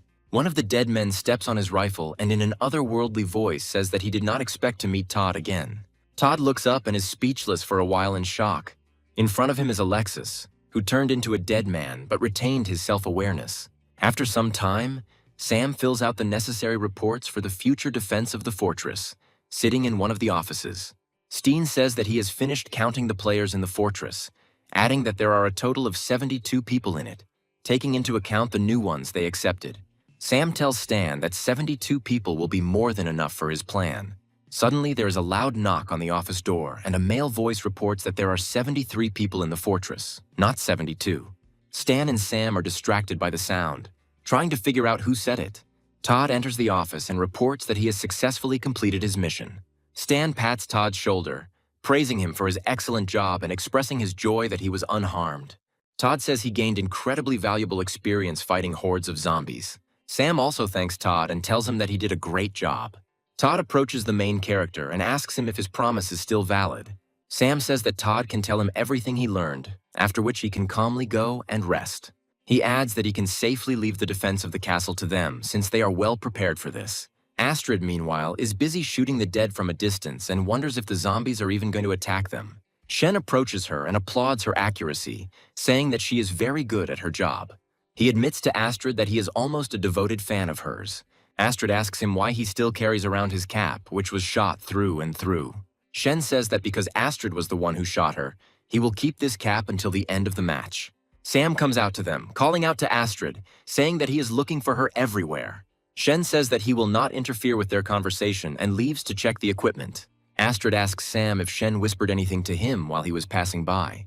Sam answers the question with a question, asking Astrid if Shen is flirting with her. Astrid is surprised by this and says that this is something on the verge of impossible. Sam replies that Astrid is quite beautiful and also has a wonderful body and asks her if she is popular with men. Astrid says that she is not strong in love affairs, clarifying that if she wants to find herself a boyfriend, then only one who is excellent at playing games. Sam says that they will finish this conversation later since now he wants to discuss a more serious topic with her. Astrid looks questioningly at Sam and asks him what exactly he wants to discuss. After some time, night falls again, and the system notifies everyone that only 74 players are left alive, and the remaining time until the end of the event is 6 hours. Stan examines the horde through binoculars and asks Sam if he is sure that the zombies will attack them. According to Stan, only a small group of living dead are hanging out in front of them. Sam answers him, saying that if their information is correct, then the horde will attack very soon. Stan replies that there is nothing to indicate this yet, but he stops mid-sentence and takes a closer look. A second later, he screams, looking in the direction of the zombie in surprise. He notices a huge number of dead people arriving on the horizon in huge numbers. The defenders of the fortress watch in horror at the approaching crowd of zombies, not believing that they can defeat them all. Sam approaches the edge of the castle tower and admonishes his comrades, saying that he cannot guarantee that they will all survive, nor that they will be able to kill all the dead. However, he is quick to add that he can guarantee that he will never betray his allies and will fight alongside them on the front lines. The defenders of the fortress are inspired by Sam's speech and listen to him in fascination. Sam adds that in truth, he has never been able to give fiery speeches, so he will only say one thing.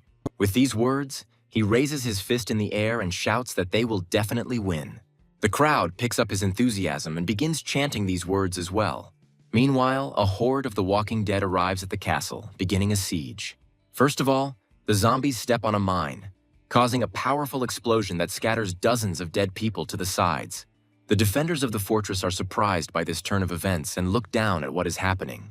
Sam commands the defenders so that they do not relax and remember that victory is at stake. The defenders open fire on the crowd of the dead, who meanwhile activate several more mines as they approach. Stan shoots the dead with a heavy machine gun, joyfully shouting that he must kill them all. The dead fall one after another under bullets, but new ones immediately arrive in their place. Stan says there are too many dead people and asks Sam how he plans to deal with them. Sam strings his bow and asks Stan not to worry since he's just warming up. Pulling the bowstring, Sam asks the dead if they are ready to die and shoots an arrow. The arrow quickly cuts through the air and lands next to an unknown liquid. Stan looks down and desperately says that Sam's actions had about zero effect. Sam asks Stan not to be nervous and snaps his fingers, smiling contentedly. At the same moment, the liquid, which turns out to be kerosene, ignites. The front ranks of the horde are instantly engulfed in raging flames, falling to the ground. Stan turns to Sam and says that this tactic subtly reminds him of something. Sam says that this is a very convenient tactic, as it can destroy an entire crowd with one shot. The dead stop in front of the fiery barrier and do not dare cross it. However, after a few seconds, raindrops begin to fall on Sam's head, and he says that this is all some kind of stupid joke. The pouring rain extinguishes the fire barrier, and all the defenders curse this game and its mechanics. Sam looks up at the storm clouds and says he's starting to think someone is doing this on purpose. The horde begins to pile on top of each other, trying to overcome the castle wall, and the defenders begin to get nervous again. The defenders drop a special mixture on the climbing dead, which throws them down. However, the dead do not give up and stubbornly continue to climb the steep walls. One of the dead invaders makes it over the wall and begins to climb onto the final ledge. However, he is interrupted by Stan, who sends the dead man down with one blow of his machete. Sam shouts to his allies not to give up, adding that victory will be theirs. With these words, one of the allies approaches him and says that victory will truly belong to them, and puts a pistol to the back of his head. Todd again turns out to be the traitor, who adds that, unfortunately, Sam will not see this victory. There are only 3.5 hours left until the end of the event, but the number of live players drops to 59. Sam asks Todd why he wanted to kill him, sincerely not understanding his motivation. Todd says he wanted to ask Sam the same question more than once before, adding that Sam got in his way every time he was about to come up with the right solution. Sam says all Todd had to do was hide and wait, but even there, he disappointed him. Todd tells the main character that he made a deal with zombies who guarantee his safety if he kills Sam. Sam says Todd has said enough, so his time is up. After these words, a shot is heard, and Todd receives a bullet near his heart, which is why he does not have time to shoot and falls to the ground. Astrid, who has been watching what is happening all this time from a nearby tower of the castle, reports that the task has been completed and examines Todd from afar. Todd realizes that Sam suspected him of betrayal all along, which is why he prepared so thoroughly. The main character tells Todd that he put a bug on him and noticed that he stood in one place for too long, adding that after that anyone would begin to suspect something was wrong. Todd, barely holding back the pain from the wound he received, says that Sam shouldn't rejoice too early, since he still won't be able to win this fight since he didn't take into account one important factor. Sam turns to Todd and asks him what he means by those words. Suddenly, a familiar voice is heard behind him, saying that Todd meant him. Turning around, Sam notices Alexis, who asks Sam if he expected to see him, adding that they have finally met again. Alexis explains that it was actually the pills he took while chasing Sam that actually allowed him to control the living dead. He does not have time to finish his speech, as Astrid decides not to drag on and shoots him in the head with a large-caliber sniper rifle. Astrid asks Alexis if the pills helped him deliver shorter speeches. Alexis replies that he has now gained full immortality, and Astrid sees that Alexis's health points have not changed at all despite being hit in the head. Astrid is surprised and asks how this is possible, suggesting that Alexis started using cheats. Sam takes out his spear and tells Astrid to go help others, leaving Alexis to him, to which he just laughs arrogantly. Alexis says that all their attempts are in vain, since zombies will follow him wherever he goes, adding that this fortress will very soon be filled with the living dead. Sam says that then he will finish him off first and rushes at him with his spear. He easily pierces Alexis's body, but he only laughs in the protagonist's face, calling him a pathetic idiot, and adds that physical attacks do not harm him. After these words, he grabs the protagonist by the throat and easily lifts him into the air to throw him. Deciding to finish Sam off as quickly as possible, Alexis hits him against the stonework with all her might, breaking the side of the watchtower. Alexis gloatingly asks Sam what it's like to lose when he almost won. Sam replies that there is no feeling worse than this, because he has already been through such torment once. With these words, he knocks Alexis's hand from his neck and grabs his spear. Grabbing the shaft of his spear, Sam instantly ignites it just by touching it. He says that he never wants to feel something like that again, after which he plunges the burning part of the spear deeper into Alexis's body. The flames begin to devour Alexis's body, and he shouts that this is impossible, not understanding where Sam got such abilities. Sam flashes back to the moment when he will receive his title for consecutive fire kills. He recalls that, among other things, he then received another completely random title. As a reward, he received a card that could teach him a specific skill when used. That card turned out to be an arsonist card, which can teach the wearer how to manipulate the element of fire. Sam says that fortunately, he lubricated the spear with flammable materials, adding that he had no idea that such skills would be useful to him. Alexis shouts that this is impossible, adding that he was supposed to be completely immortal. However, the flames quickly consume him, and Sam receives 500 points for destroying the leader of the army of the living dead. Sam sarcastically remarks that this is another victim who fell before the great barbecue master. However, the main character decides not to rejoice ahead of schedule and turns to his defenders. Seeing that things are getting worse and worse, he realizes that the real battle is yet to come. The system notifies everyone that players have 2 hours and 19 minutes left to survive, adding that only 47 players remain alive. Hordes of the dead, in tireless attempts to get to the tower, form giant mountains of corpses, along which other zombies climb to the goal. Stan begins to be overwhelmed by numbers, and he switches to a machete, scattering opponents in different directions. Only 39 players remain alive, and Astrid says that there are too many dead people.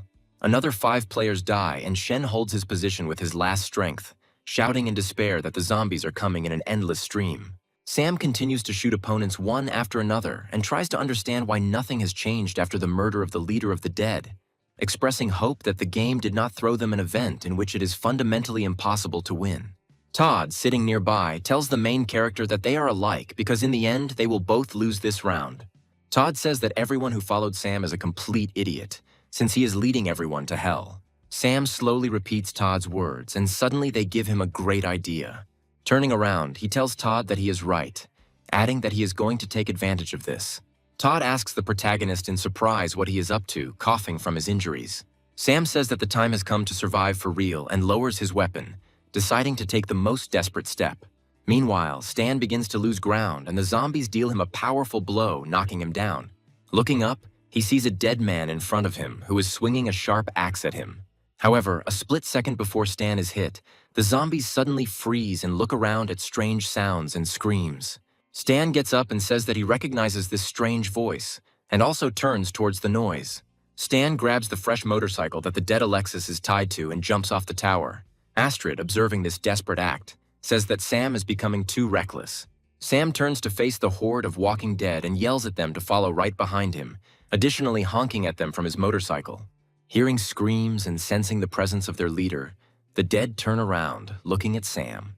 A second later, they abandon all their attempts to siege the castle and head towards the main character. The system notifies players that they need to survive for 1 more hour, and Sam says that his chances are about 1 in a million, but he will still take advantage of this opportunity. Stan gets up with difficulty and asks the others not to tell him that Sam is thinking about sacrificing himself so that they can win. Astrid puts her hand on his shoulder and lifts him up, saying that such actions would clearly not be Sam's style. They both agree that Sam is clearly the type of guy who will survive the most impossible situations. Meanwhile, the crowd of dead continues to follow Sam, activating mines that they had previously avoided. Sam says that everything is going according to his plan, adding that if he didn't mess anything up, then the fun begins now. Soon after these words, heavy bombs begin to fall on the crowd of living dead, causing powerful explosions. Astrid opens the map and sees that the area where Sam led the dead has been selected as a location for carpet bombing. She is surprised at Sam's insight and says that she would not be surprised if he also predicted her appearance. After an hour of intense bombing, all that remains of the zombie horde is a huge field of mutilated bodies lying on the ground. The system reports that only 26 players are left alive, adding that there are 17 minutes left until the end of the event. Astrid stands on top of the siege wall and scans the horizon, worried that Sam still hasn't returned. Shen tells her that according to his rough calculations, all 26 survivors are in their fortress, concluding from this that Sam most likely did not survive. Astrid says that this is impossible, adding that Sam is not the kind of person who gives up so easily. A minute later, a small black dot appears on the horizon, rapidly approaching the castle. Astrid realizes that this point is Sam, returning to the castle on a motorcycle, and says that he never ceases to amaze her. Climbing up the castle wall, Sam asks the others if they were expecting him to return, adding that he is safe and sound. Shen and Stan surround him, saying he's acting like a fucking genius, adding that it was the coolest thing they've ever seen. Astrid, however, grabs him by the collar and pulls him aside, asking him what the hell he's doing. She questions him about how he could do something so dangerous, adding that he doesn't rely on his teammates at all. Sam smiles and says he gives his word that he won't act so recklessly again. The system notifies all players that they have won the Billions mission, adding that all surviving players receive 500 points, and all survivors become eligible for further scoring. Sam smiles at the notification, saying that they have finally completed the first round of the tournament. Astrid looks closely at Sam and asks him if he forgot something important. Meanwhile, Todd is trying with all his might to crawl to safety in the besieged castle. Todd tells himself that he just needs to wait a little and victory is in his pocket. Suddenly, he hears the sound of approaching footsteps and a voice that asks him where he is going. Looking up, he sees Sam, who asks him if he's going to celebrate the victory with all the other surviving players. Todd starts frantically ingratiating himself with Sam, telling him that he is a great man with a kind heart, so he shouldn't worry about such a humble person like Todd. He kneels in front of Sam and says that he repents of his sins, asking him for mercy and adding that he will help him in the next rounds until he dies. Sam replies that Todd only says this until it suits him. However, after a second, he smiles and says that he can even forgive him for all his actions. Todd sits up happily and asks Sam if he will truly forgive Todd. A second later, a bullet flies into Todd's head and he falls dead on the stone floor. Sam, walking away from the cooling corpse, tells him that he lied to him, adding that he will never be able to forgive the betrayal. After some time in the real world, a TV show discusses the topic that a player named Sam is too strong. The presenters participating in the discussion are divided on whether Sam is just an experienced player or an ordinary cheater. Visitors to the cafe where this program is shown are also suspicious of Sam's successes, believing that he is somehow cheating. Stan, Astrid, and Sam, sitting in this cafe, laugh at what is happening, and Astrid tells the main character that he already has fans. Sam says that many people on the internet accuse him of using cheats, adding that his identity would have been distorted long ago if not for their information. Astrid says that she herself suspected Sam of using cheats, since he knew the exact time and location of safe places and bombing zones. They check the scoreboard and find that Sam and Astrid are in the first 2 places respectively among all the players in the tournament. Stan asks Sam how he knows so much about the first round, adding that Sam is definitely hiding something. Sam tells him that, unfortunately, he won't be able to tell them anything, but he hopes that they can continue to fight together as teammates. Astrid replies that in the next round they may not be on the same server, which means they will not be able to group. Sam agrees with her, saying that even if the first round cleared 99% of the players, the remaining ones still hit. He also adds that the closer they get to the finals, the smaller the number of players will be, which means more chances to get on the same server. Astrid says that unfortunately not everyone is as strong a player as Sam, adding that she is not confident that she will be able to make it through the next round. Stan looks at Astrid with concern and asks her what she means by these words. Sam replies that he suggested they meet not only to sit in a friendly atmosphere and drink coffee. He says that usually cheats are the manipulation of game data that strengthens the player, but in the conditions of KOG, the use of cheats is almost impossible. He adds that what he is about to offer them is a deception that does not meet the criteria of cheating. Astrid and Stan are surprised by Sam's proposal and ask him what he means. Sam smiles and says that he is offering them the most important thing he can, which is information. He clarifies that the phone he brought them contains detailed information about the next round, which is about to begin. After some time, Sam comes to his home, where his computer setup with a virtual reality helmet is already waiting for him. Putting on his helmet, he turns on the full immersion mode, saying that great fun awaits him ahead. Once in the virtual arena, Sam says that he knew that the order of the games would remain the same as he remembered. The system says that the second round is dedicated to a game called the Endless Tower, in which the player, using magic cards and winning numerous fights, must reach the top and move on to the next stage. Players are surprised by such strange rules and try to understand what kind of cards they should use. An arena materializes in front of the players, in which a lonely silhouette of a person can be seen. The light illuminates a person in the arena, and it turns out to be an extremely expressive presenter who introduces himself by the name Dance. Sam notes that even the host hasn't changed a bit since their last meeting. Players publicly express dissatisfaction with Dance's appearance, saying that it would be better if some beautiful girl performed instead of him. Dance doesn't appreciate the criticism and throws a microphone at one of the players, saying that he is a professional MC, so their caustic comments are inappropriate. However, after a second, he pulls himself together and asks for forgiveness for this excess, after which he says that it's time to explain the rules of the second round. He reveals that the players are now in a tower filled with traps and monsters, adding that they need to reach the top, passing floor by floor, and only in this way will they be able to achieve victory. According to him, the difficulty increases with each floor, but each player during the game will receive 3 types of different cards as a reward. There are 3 types of cards in total, of which the red cards are the attack card, the yellow card corresponds to the goods card, and the blue card corresponds to the effect cards. A girl appears among the players and tells Dance that many players do not have weapons and equipment, so if they meet a monster on the first floor, the game will immediately end for them. The crowd picks up on this and asks Dance why he can't give them the weapons from the previous round, adding that they can't start the game empty-handed. Dance says players now have the opportunity to spend points on cards that are selling at the lowest price. He adds that the cost per card is an incredibly modest 1,000 points. Players begin to actively protest, saying that this price is too unfair, and players with low points are left out of business. Dance tells the players not to invent illusions for themselves, since even in this game the strong become stronger and the weak become weaker, as this is the true nature of the world. He adds that some players manage to get out of the first round due to luck, but this tower will eliminate all the weaklings from the competition. The expressive presenter says that they have half an hour to decide whether they should buy cards, but after the game starts, this option will be blocked. The players become discouraged and decide not to spend many points since they won't be able to win this competition anyway. Dance says the players are too hesitant for those in the second round and is surprised that they decided to give up before the second round even started. One of the players raises his hand and says that he would like to buy himself some cards. Dance hears the player's voice and turns around sharply to get a good look at the player. He tells the player that he should think carefully, since one card is worth 1,000 points. The person willing turns out to be Sam, who asks the presenter to sell him 7 cards. Dance looks at Sam in surprise, telling him to quit his jokes, because we are talking about 7,000 points. Suddenly the players recognize Sam, saying that he is the player in first place in terms of points. Sam smugly lowers his head and says that they were truly brave because it was he himself. Players immediately begin to remember all his achievements, saying that he is a cheater who uses cheats.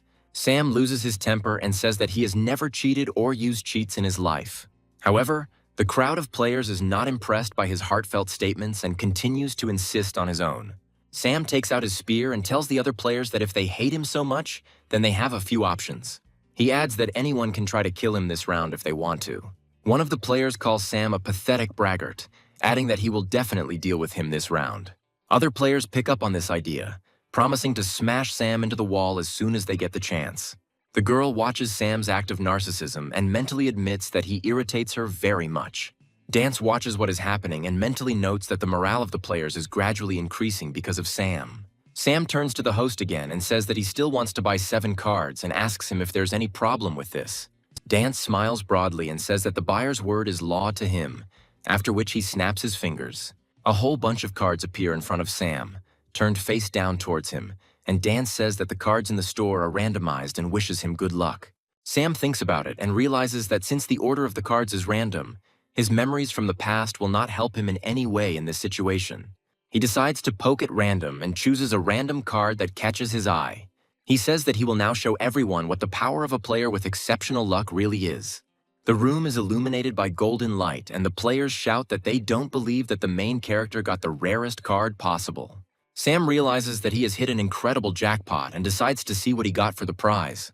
Unfortunately, Sam gets a card that is a joke from the developers, since it does absolutely nothing despite its rarity. Players look at Sam's card in bewilderment, not understanding why, with a cost of 1,000 points, such ridiculous copies can be found among them. Sam decides that he doesn't need this card and throws it into the air, after which, with a slight movement of his spear, he cuts it in half. The players are shocked that Sam got rid of items worth 1,000 points so easily, even though he had extremely low practicality. Dance says the company won't refund points for torn cards, asking other players to be more reasonable. Sam replies that it's okay since it's just a small amount of points that he can easily earn back. Sam continues looking through the cards, deciding to choose one for his collection. Turning his gaze to the other half of the deck, he decides to tear up a few random cards that he doesn't like. As a result, Sam chooses 3 cards, saying that he won't need more cards. The players look at Sam's action and say that wasting points left and right is a very unwise and stupid act. Sam turns to the players and says that if they doubt, they will definitely lose. After these words, the players, one by one, also express a desire to purchase cards with all their money in order to try their luck. Dance asks everyone to take their time and follow the first-come, first-serve rules, adding that there are enough cards for everyone. The girl looks at Sam in surprise, not believing that Sam restored everyone's will to fight with just one action. Sam leaves, saying that if there are too few participants, the game will become incredibly boring. After some time, Sam and several other players approach the ground floor of the challenge tower. According to the presenter, they are at the bottom of an endless tower, where each flight of stairs will take them to a random level, so players are free to choose any floor. Sam turns back and asks the players why they are following him. The players do not want to admit the truth and deny it, telling Sam to stop being so smug. Sam mentally says that these players have no shame or conscience at all and decides to come up with some kind of plan. The girl looks at this scene and wonders if these players really think that following an expert can increase their chances of winning. Sam hastily comes up with a plan and admits that he has no choice but to resort to forbidden techniques. With these words, he sharply points his fingers behind the players' backs and shouts that the pretty girl has decided to bare herself. Players immediately take the bait and turn back, trying to find the beauty in question. However, behind them is only the presenter, who suddenly decided to bare himself in front of the players. The players throw garbage at the leader, saying that they don't want to see him, asking him to get the hell out. One of the players turns around and notices Sam is missing, shouting to the others that this crook has fooled them. Sam decides not to waste time and gets on his feet as quickly as possible so that no one will interfere with him in the future. Meanwhile, Sam's adventures are closely watched by the corporation's executive director. An assistant comes to his office and asks him about the situation with the second round, asking whether there are any discrepancies. The assistant replies that the only blank spot is Sam, since he not only took first place in the ranking, but was also significantly ahead of the second player in points and had already earned at least 2 achievements. The executive asks the assistant if they have noticed any anomalies in the system or evidence that Sam is using any methods of deception. The assistant says that this player is inexplicably acting as if he is very familiar with the game, adding that there is a possibility that data about the game will be leaked to the outside world. The director says that the content of the second round is completely randomized, so even if there was some kind of leak, none of it will help Sam, after which he orders the assistant to organize the most powerful monster for Sam. The assistant replies that according to the rules, the company cannot interfere with the course of the game, not to mention the strongest monster that is impossible to cope with. The executive director asks the assistant how he dares to disobey his order. The assistant slavishly replies that all his orders will be carried out immediately and leaves. Sam finds himself on the second floor of an endless tower and decides to look around to see what kind of tests lie ahead of him. Sam remembers that the first level challenge is combat and wonders what kind of enemy he will face. Suddenly, an incredible roar is heard next to him, and he sees the paw of a huge monster stopping right in front of him. Looking up, he examines the monster standing in front of him and says that this must be some kind of joke. An 8-headed demonic dragon stands in front of the main character in all its glory. The dragon lets out a loud roar, and Sam asks the monster when he last brushed his teeth, noting that he smells disgusting. The dragon once again lets out a loud roar and prepares to launch a powerful attack with several heads. Sam joyfully looks at the monster's rage and asks him if he touched a nerve. A loud explosion is heard in the place where Sam is standing, but as soon as the smoke clears, only an empty crater remains in its place. The dragon begins to breathe menacingly, trying to find its prey, and looks around menacingly. Sam looks at the monster and says that fighting this monster brings back old memories for him. He briefly plunges into the past, remembering the battle with this monster a year ago, when they tried with incredible difficulty to defeat this dragon. A year ago, Sam once again used his leadership skills and asked his allies to unite and destroy this monster, regardless of the casualties. Back in the present, Sam says that previously this monster should only be found on the upper floors and should not be found on the first floors. However, from Sam's point of view, this is a great change since he will now be able to get all the points for himself.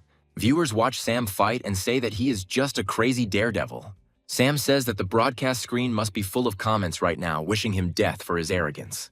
The demonic dragon does not lose patience and decides to finish Sam off with a ranged attack and flares its nostrils.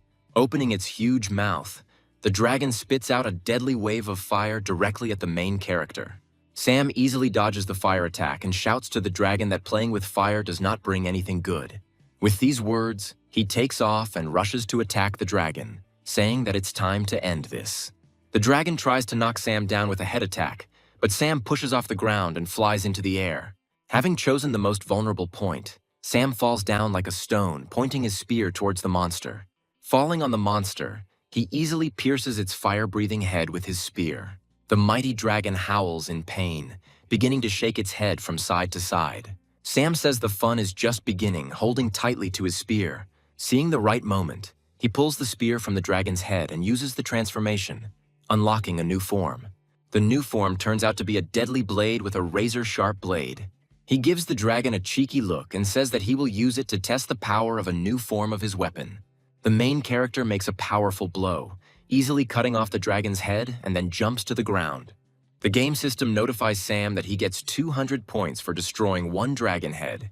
Sam says that at this exchange rate he will get 1,600 points for all 8 goals, adding that this is a very good deal. However, after a second, the severed dragon's head begins to regenerate and quickly grow back. Sam is very surprised by this feature of the dragon, noting that he does not remember that he had such powers the last time. According to him, a year ago this dragon was a much more honest monster than it is now. However, Sam suddenly has a brilliant idea and thinks about it for a while. Examining the dragon's head, he realizes that for one head they give 200 points, and the dragon will regenerate endlessly. However, this also means that it is a very convenient way to endlessly farm points. The dragon hears Sam's thoughts and is clearly not delighted with this situation. Sam draws his sword again and says that in this case he will take advantage of such a gift of fate. He rushes into the attack and begins to cut off the dragon's heads one by one, gaining an incredible amount of points. After a while, he blows off all the dragon's heads at once and lands in front of him. Paying attention to his score, he notices that in this short period of time he scored 8,000 points. Viewers watch Sam's adventures and say that he is definitely a crook for earning points using such dirty methods. The executive director, also observing the events, becomes furious and asks the technical staff how they could have made such a miscalculation. According to him, such a low-level farming exploit should not exist in their game. The staff says that this boss was supposed to destroy any player at this stage, so they did not expect this to happen. Another employee asks the director what they should do now, adding that they cannot change monster data. The director calls his subordinates idiots, saying that they have no choice but to add special restrictions. Turning to the monitor, he adds that Sam is truly an amazing player, since because of him they are forced to change the rules of all playing areas. Meanwhile, a system notification appears above Sam's head, which states that a new restriction has now been introduced for this round, according to which each floor must be completed within 30 minutes. Stan, who is on another server, also receives this notification and is glad that he managed to deal with all the monsters in advance. Astrid, having also successfully destroyed all her opponents, is surprised that the rules of the game are changing so dramatically. Viewers of the tournament are surprised by this turn of events and suspect that this restriction was added only to prevent Sam from being able to endlessly farm points. There is less than a minute and a half left until the end of the round, and Sam realizes that his golden time is coming to an end. He changes the shape of his spear and says that normal players would not be able to destroy all the heads in one hit. He adds that luckily he pulled out the right card for the occasion. Sam reveals his card and reveals that he owns the Arrow Volley card, which allows a player armed with a bow or crossbow to fire multiple arrows in one shot. With these words, Sam activates the card and it is charged with the energy of his arrows. Drawing back his bowstring, Sam decides to shoot an arrow that pierces the skies at the demonic dragon. He conjures his arrow to destroy all the heads and releases the string of his bow. A powerful shot pierces all heads simultaneously, depriving the monster of its ability to regenerate. Sam changes his weapon's shape to that of a blade and says he's not done yet. The main character makes a dash, delivering a powerful blow that cuts off all the heads at once. The huge monster falls heavily to the ground and the system rewards Sam with additional points for all destroyed heads. The severed heads of the monster begin to transform into a shining clot of energy. After a few seconds, the bundle of energy turns into valuable loot, which is an item of equipment. Sam is happy that he finally got a good loot and reads the description of a demonic dragon cloak that protects the wearer from fire attacks. The system notifies all players that a player named Sam was the first to kill the 8-headed demonic dragon and received a unique dragon cloak. The girl who was previously watching Sam on the ground floor of the tower notices this notice and hopes that she will not meet him in this competition. Meanwhile, the same notification sounds on the tournament broadcast, which is why viewers are again surprised at how Sam manages to take the best rewards. Former participants look at his successes with envy and suspect that he is an agent of the company holding this tournament. Astrid also notices this notice and says that it wouldn't hurt for Sam to act a little more modestly and not show off at every opportunity. Stan, watching this, says that he is not at all surprised that Sam shows himself to be the best. His opponent asks if he knows this divine player who is at the top of the list of players. Stan happily replies that he not only knows Sam, but is also his comrade in arms. Meanwhile, Sam decides to try on the cape and notes that despite the average attributes, the cape looks damn stylish on him. However, his next ritual of narcissism is interrupted by a system notification, which informs him that he has only 13 seconds left to move to the next floor. Sam is surprised that the timer continued to run, despite the fact that he had already dealt with the boss and calls the game unfair. However, realizing that justice is not on his side, he makes every effort to fly up the stairs at full speed to the next floor. Running up to the room, Sam kicks down the door and, realizing that he made it in time, stops to catch his breath for a while. Looking up, he notices that 3 players are waiting for him in the room on the next floor, among whom is a girl whom he had previously seen at the very beginning of the tower. Having looked at her closely, he remembers that in his past life she was a very skillful and strong player. Sam introduces himself and says that he is honored to be with such a beauty. The girl replies that Sam's notoriety precedes him, so everyone in this room knows about him. A girl sitting nearby says that Sam is the strongest player among all, adding that she is his little fan and introduces herself as Martha. The older man says he never knew he would be facing 2 strong players and introduces himself as Francis. Sam decides to introduce himself again and asks the girl what her name is. The girl replies that her name is Morrigan and says that they can finish the formalities, since her only goal is to complete this floor. A screen appears in front of the players, on which a message is displayed, according to which the theme of the second floor is in Quest Room, in which players need to find a key that can open the door to the next floor. Sam admits that, unfortunately, he is very bad at all things that do not relate to combat. Martha reports that she often goes to escape rooms, so she understands them very well. Morrigan says that this game may be different from the ones Martha has previously participated in, as the difficulty is greatly increased. Sam says that if this is an escape room, they won't be able to go to the next floor until they find the key. Francis points to the box lying on the table and says that perhaps this is the key to the solution. Sam reaches for the box and says that if he is right, then this task is too easy. Sam decides to shake the box a little, but Morrigan immediately gives him a good slap on the head. Taking the box in her hands, she carefully examines it, carefully rotating it in her hands. Martha comes up to the main character and strokes his head, saying that everything will heal soon. Morrigan says that they need to be careful, as there could easily be a trap inside. Having carefully examined the box, she draws attention to the fact that there is an inscription on it, according to which the players need to find the key. Marta says that this is exactly how the quest rooms are designed, explaining that one riddle in them leads to another. Thus, having solved them all, they will be able to go through this floor. Francis says that this room is not very large, suggesting that everyone look for the key. Morrigan asks Sam what his thoughts are on this plan. Sam replies that he sees no other options and decides to join the search for the key. Players begin searching for the box, looking into every corner and checking every possible location. After some time, Morrigan says that she looked everywhere but did not find any clues. Martha says it looks like she'll have to act on her own to get everyone out of the deadlock. With that, she pulls out an effect card that helps the wearer look for clues. Sam notes that this ability is incredibly interesting, and Francis notices that the piano is illuminated in red. Sam says they were supposed to be looking for the key and wonders why the piano was the key. Morrigan says that in addition to a simple lock key, this could also mean a treble clef. She adds that if the key is the piano keys, then if you play a specific melody, the riddle will be solved. Sam sits down at the piano and says that he knows how to play the piano a little and asks his companions to give in to him. He tells Morrigan that he can play this melody without any difficulty and stretches his fingers. Martha is surprised by Sam's abilities, admiring the fact that he also has musical skills. Morrigan asks Sam if he really knows how to play the piano. Sam says that he was taught music as a child, so he can easily cope with this task.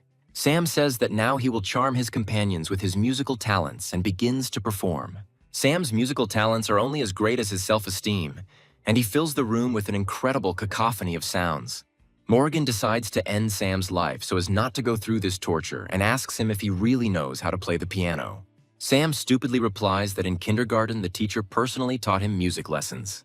Morgan breaks free from the hands of Martha and Francis and begins to beat Sam without sparing his strength. Sam asks Morgan why she is so cruel, saying that one of his friends has the same habits, to which Morgan replies that now is not the time to fool around and sits down at the piano. Morgan starts playing the piano and plays a very beautiful melody, hitting all the notes with ease. Martha enjoys the music, saying that this melody is truly divine. Francis notes that despite the fact that he is not very good at music, he really enjoys listening to Morgan play. Morgan completes the melody and her companions enthusiastically applaud her. The box makes a click and its lid opens, and Martha happily runs to check its contents. Sam asks Morgan about the name of the tune she performed so skillfully. Morgan replies that it is a very sad foreign melody called The Moth and the Flame. This name makes Sam think, and he begins to think about what it could mean. Suddenly he realizes the catch and shouts at Martha to urgently run away from the box. A small flamethrower appears next to the box and showers little Martha with a stream of flame. Sam yanks Martha away and climbs out to safety, asking the girl if she's okay. However, looking down, he sees that all that remains of the child is a charred body. Sam punches the wall in rage, saying that if he had known about this earlier, he would have saved the child. Morgan calmly replies that Sam shouldn't blame himself, since he couldn't have known for sure that the title of the song was the key to the trap. Francis points out that Martha only lost the game and is still fine in the real world. He adds that the most important task now is to obtain the key hidden in the box. Sam looks around and says that it looks like there is no fire extinguisher here, and if the box burns to the ground, they will lose. Morgan asks that this task be left to her and takes out the red tournament card. Morgan's card turns out to be a tidal wave effect, allowing her to create violent waves that attack enemies. Morgan easily puts out the fire, leaving the box safe and sound. Morgan regrets that the fire broke out so quickly, saying that otherwise she could have saved Martha. Francis expresses the hope that no more traps await them. Sam says that in case of emergency, his coat has resistance to fire, so he will take the box. Taking the box, Sam examines the contents and is surprised that the key looks very strange. The key turns out to be 3 balls of red, yellow, and blue. A system screen appears in front of the players, which states that after breaking the glass ball, each player will receive 1 clue, adding that one of the clues will be false, but all players will have to tell about their clues and find a way to leave the floor. Sam says that if the said system is true, then they should break the balls and get the information, after which they will put all the information together and find a way out. Sam, Morgan, and Francis simultaneously break the balloons and briefly plunge into cyberspace. Sam feels the system telling him that victory requires sacrifice and returns to the real world. Opening his eyes, he tells his companions what the system told him. Morgan replies that she received a hint, which states that she needs to have an eye for the difficult path. They both ask the sadly silent Francis what clue he got. Francis says that his clue is that the door to the room will open when his comrade dies. Sam says that if this clue were real, the door would have opened when Martha died, and then concludes that it is a fake. Francis hesitantly agrees with this, saying that his hint really sounds too strange to be real. Sam puts the words of his clue together with Morgan's and begins to think about what it might mean. Morgan says this could mean the item they need is shaped like an eye. Sam says that he is very bored with searching for new items, adding that the methods of this game have begun to become outdated. Morgan says that even information in books can hide some clues, asking her companions not to be so careless. Sam asks Morgan if the item he is looking for could be an ordinary eye. Meanwhile, Francis watches with a gloomy mood as Morgan rummages through the bookcase. Taking advantage of Morgan's trust in him, he quietly pulls out an item card, summoning a weapon. He says that he really wants to win, and then swings his axe, asking Morgan to die. However, Morgan turns around and with a quick kick throws Francis away several meters. Francis hits the table, briefly stunned by the force of the impact. He reaches for an axe, but Sam's energy arrow pierces his arm, rendering him incapacitated. Morgan looks at Francis and says that he is clearly missing something. Sam says he didn't expect Morgan to notice either, adding that she's not that bad. Sam turns to Francis again and demands that he tell them what his clue really was. Francis holds his injured arm and desperately says that if he hadn't stopped him, they would have already won. He reveals that the clue said that he must kill his teammate in order for the door to the next floor to open. Sam continues Francis's reasoning, saying that because of this, he decided to ambush Morgan, who seems weaker than Sam. Morgan looks at Sam and tells him not to become arrogant for no apparent reason. Sam immediately changes his face and says that he was just joking and she shouldn't take it to heart. Sam asks Francis why he is so sure that his tip is not a fake. Francis loses his composure and says that it is obvious since Sam's clue states that victory requires sacrifice, which means they are consistent. Sam says that from a logical point of view, Francis's words make sense and he almost believed them. With these words, he takes out his sword and says that, nevertheless, he will never forgive someone who is trying to harm his comrades. Francis tearfully asks Sam not to rush things and give him another chance. However, Sam remains relentless and ends Francis' gaming session with one blow of his sword. Having wiped his sword, Sam says that all traitors will be punished as cruelly as possible. Morgan is surprised that Sam can act so cold-blooded and cruel, despite his comical behavior. Morgan says that Sam apparently has been betrayed before, since he reacts so strongly to Francis's behavior. Sam says he was betrayed before by the person he trusted the most. He turns his head towards Morgan and says that now he will make every traitor pay. Sam notes that the door remained closed, which means Francis's tip was fake. Morgan approaches the door and wonders what the two remaining clues might mean. Lost in thought, she accidentally presses a secret button on the door, which opens a hidden scanner. Sam approaches the door and asks Morgan if this device is a fingerprint scanner, to which Morgan replies that it is a retinal scanner. Sam pulls back his eyelid and says he can easily check the scanner is working. The scanner checks Sam's eye and reports that it was unable to identify the user. Sam muses that they need to get another iris from somewhere to unlock this door. Morgan reads her clues out loud again and wonders what they might mean. Sam says that everything is clear to him, adding that if this retinal scanner is a hard choice, then they need an eye that looks at the hard choices. They turn around and look at the bust, which has an eye hidden inside, and Morgan goes over to take it. Sam suddenly realizes that there must be a catch here and shouts at Morgan to take her time, but she doesn't have time. Morgan takes out the eye and turns to Sam, asking him what he means.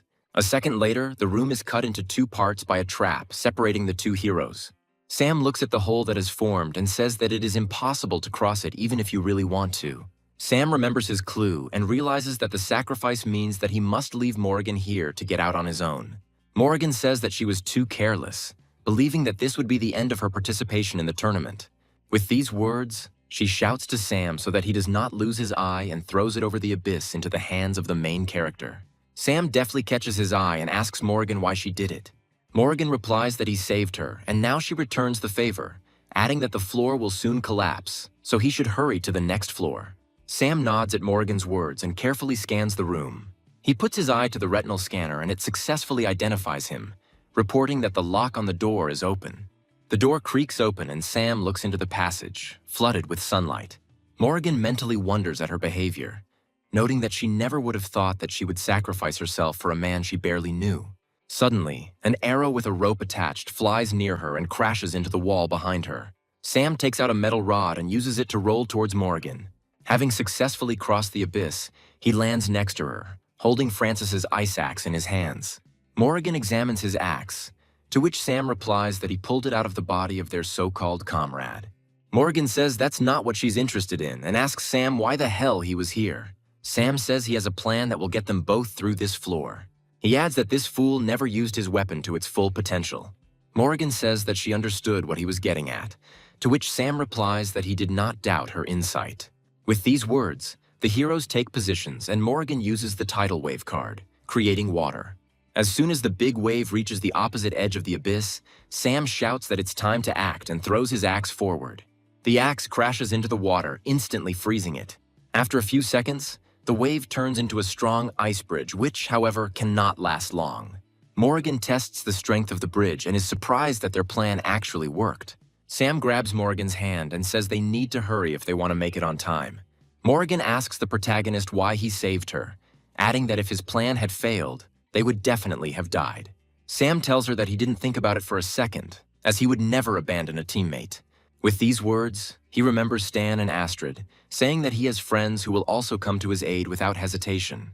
Morgan asks him who his comrades are, to which he replies that he will definitely tell about them later. After some time, they reach a room in the center of which there is a notice saying that the next stage must be completed alone. Sam tells his companion that they will have to separate, adding that they will definitely meet after this stage. Sam adds that he wishes her luck in getting through this stage. Morgan turns around with a smile and waves at him, wishing him the same. Sam enters the emerging cyberspace and wonders what awaits him next. A second later, he notices a razor-sharp knife flying at his face at great speed. The bearer of this knife is Todd, previously killed by Sam in the first round, who screams at the protagonist to die immediately. Realizing that Todd is wearing the armor in which he killed him the first time, Sam is surprised and only manages to squeeze out a few curses at Todd. However, Todd flies next to him, killing the monster that was sneaking up on Sam from behind. Turning around, Sam can't believe his eyes and asks Todd what's going on here. Todd puts his hand on Sam's shoulder and tells him not to stand there, adding that they are at the last stage and they need to work together. Sam suspects that all the jokes about reincarnation were illusions and wonders whether what is happening is real. Absorbed in thought, he does not notice how a huge monster appears behind him, trying to devour Sam in one sitting. At that same second, out of nowhere, Stan jumps out and tells Sam that he will get the points for this monster. Swinging his sword, he cuts off the head of a huge monster with one blow. He is answered by Astrid, who says that Stan can deal with all the monsters on Earth and she will take on the flying creatures. With these words, she makes many well-aimed shots, killing the flying monsters one by one. Suddenly, out of nowhere, a horde of monstrous beasts appears in front of the heroes, rushing headlong towards them. Morrigan comes to the aid of the heroes, who says that they are only showing off, accusing them of being unreliable.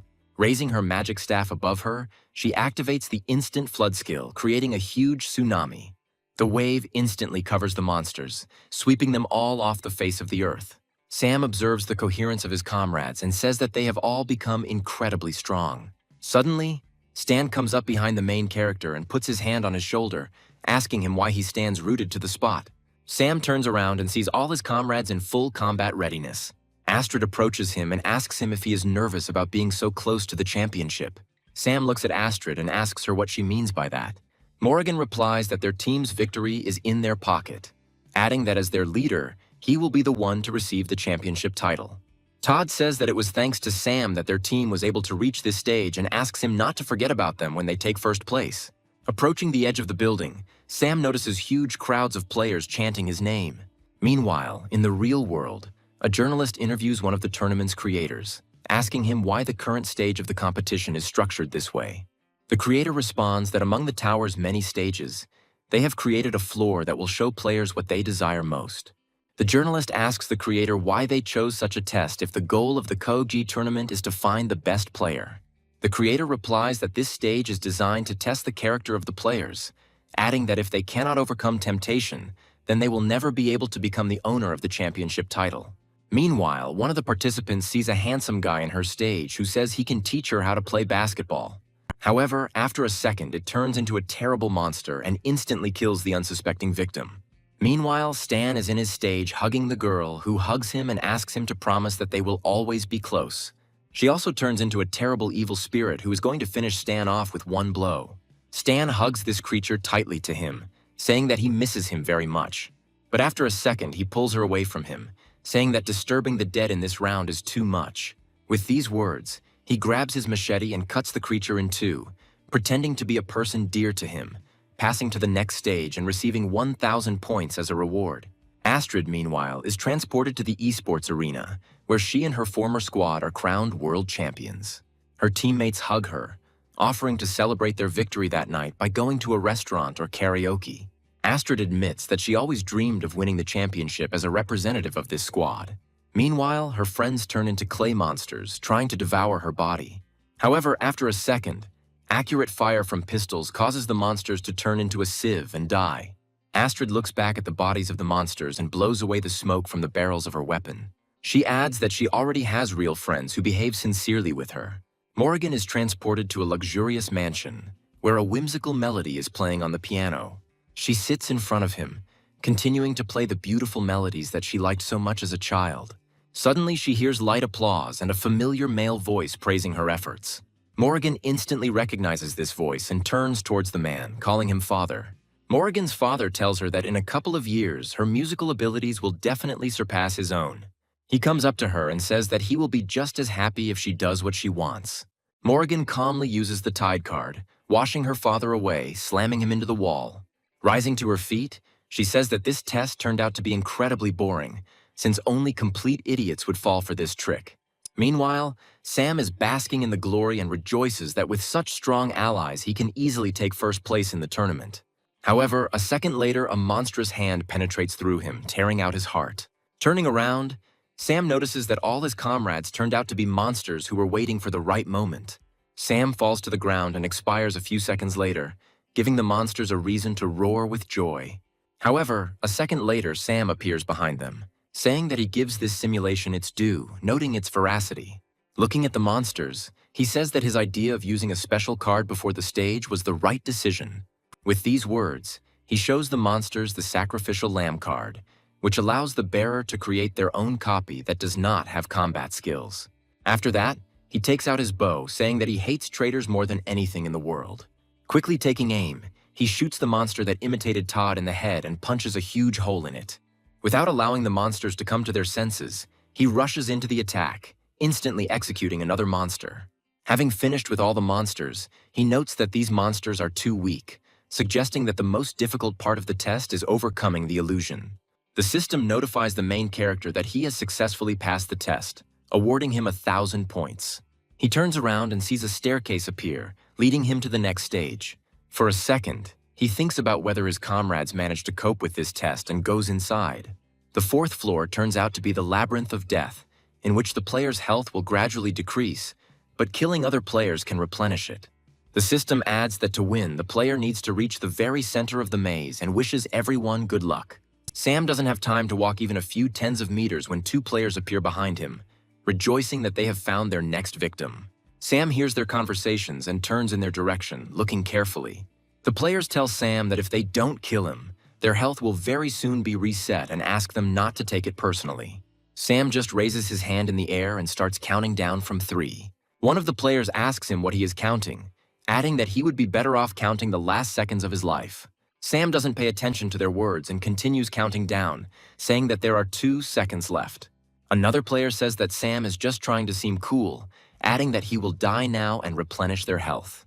Sam raises one finger and gives his opponents a menacing look. At the same second, a huge tidal wave appears next to Sam's opponents. Before they have time to react, players are caught in a trap and swept away by the turbulent current. They are thrown out of the labyrinth to the lowest floor. Sam looks down at them, surprised that they couldn't hear such a loud sound of water. Without turning around, he tells the people approaching him that only Morrigan can have such a water attack. Having stood in a beautiful pose, he greets Morrigan, saying that she was delayed at the previous stage. However, in front of him is a huge, pumped-up man in a woman's suit who happily greets him. Sam looks at the new guest with undisguised surprise and asks him who he is. A second later, Morrigan approaches them and introduces the man as her classmate named Alice, adding that they met on the way here and decided to team up. Sam continues to stand rooted to the spot, even more surprised by the new details, saying that Alice's name suits her very well. Alice shyly covers herself with her hand and coquettishly asks Sam not to make her blush. Sam realizes that he has run out of all his arguments, and so he decides to just rest a little, standing still. Morrigan asks Sam why it took him so long to get here, adding that she was already beginning to think that he was dead. Sam says that these were just stupid illusions, boasting that he easily understood that they were trying to fool him. Alice sincerely admits that it was quite difficult for her to get through this stage and she almost fell for it. Sam tells Alice not to worry, because if she was able to reach this test, then she is already very strong. Alice blushes again and says that Sam is incredibly courteous and kind. She grabs Sam and asks him if he is single or has a girlfriend. Sam doesn't find the words to answer and just rushes back and forth, saying only something incomprehensible. Morrigan says that Sam is a very popular player, adding that he can give Alice a chance because she is a very good girl. Sam says that now is not the best time to think about it, adding that first of all, they need to find a way out of this damned maze. Morrigan says that in mazes there is a right-hand rule, which states that if you get into a dead end, you can walk with your right hand on the wall, and eventually you will get out of the maze. She also adds that this labyrinth is too large, and their health is gradually decreasing, so this option is not suitable for them. Sam says they can just follow him to get out of this maze. Sam begins to rummage through his pockets, saying that he didn't think that this card could be useful to him in this situation. Sam pulls out a drone card that summons a scout drone for 3 minutes. Sam says that with this map, they can easily map this labyrinth and pass this test. With these words, he launches the reconnaissance drone upward, turning it on from the control panel. The drone takes several pictures of the maze, and Sam looks at the map, noting that it is too confusing. Sam says that with such a confusing maze, even a map may not help them. Morrigan intercepts the remote from Sam and says that he is too slow, adding that she has already found a way out using this map. Sam looks questioningly at Morrigan and asks her how she managed to find a way out of the maze at first sight. Alice puts her hand on the main character's shoulder and says that at school, Morrigan was recognized as a genius with the highest IQ. Meanwhile, two players stuck in the maze notice that they have little health left and say that even if they fail the test, they had a great time.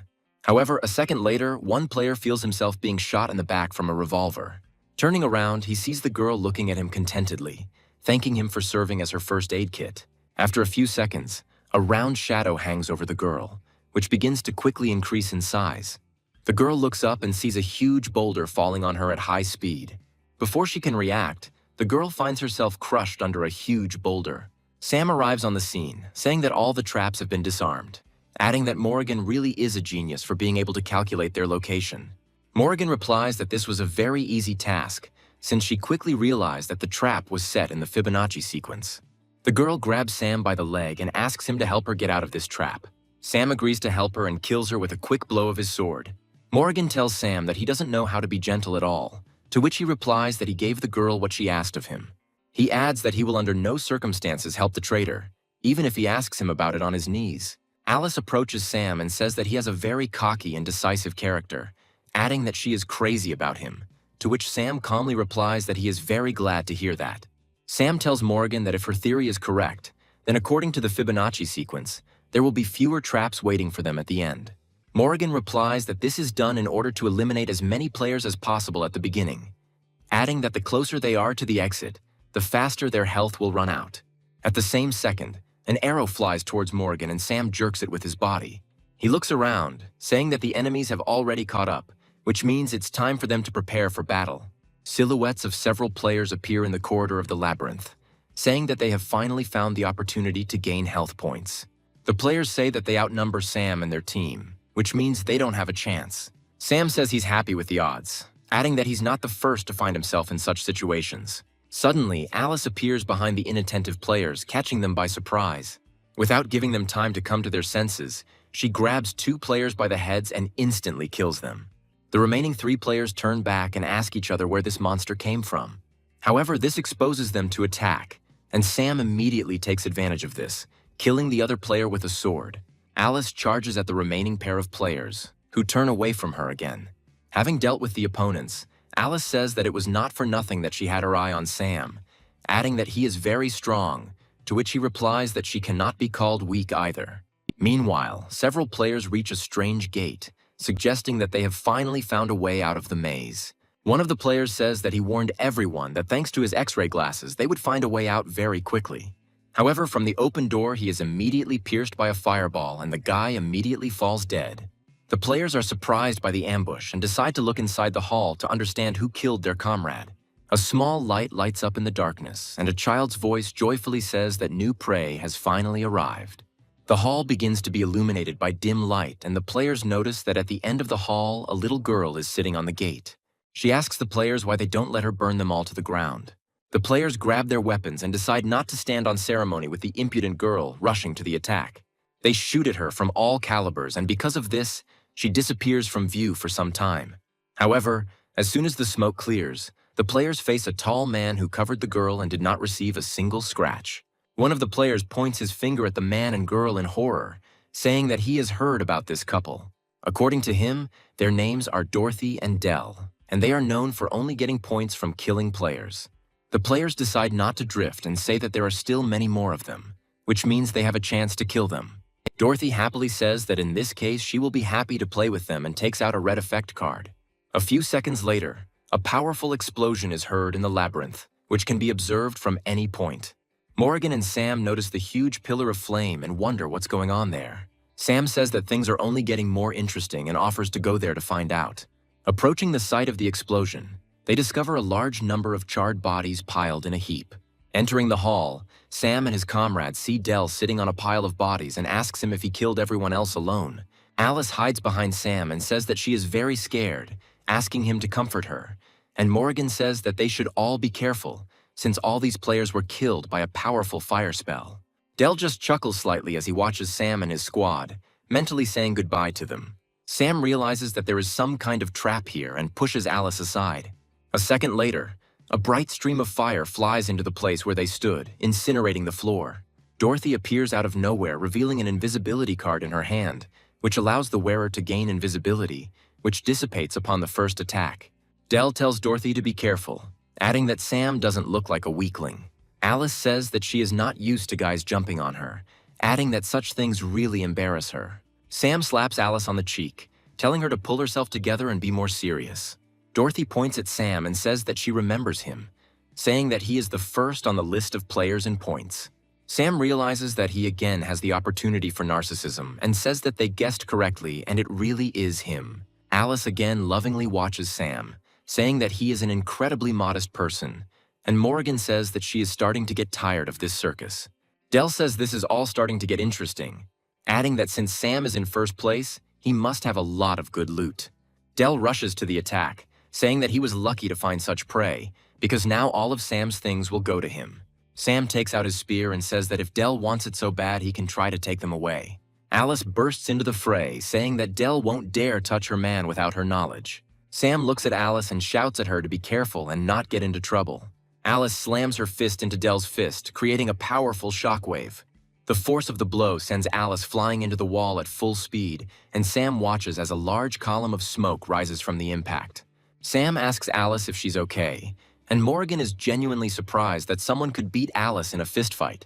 Alice says she felt like she broke her arm, surprised that Dell's fist could be so strong.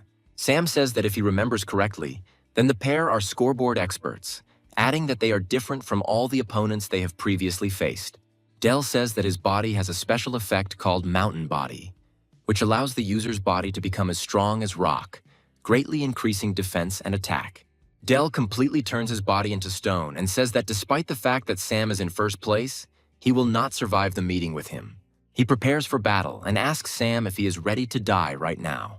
Sam only tells Dell that he looks extremely ugly, which provokes him into a furious jump attack.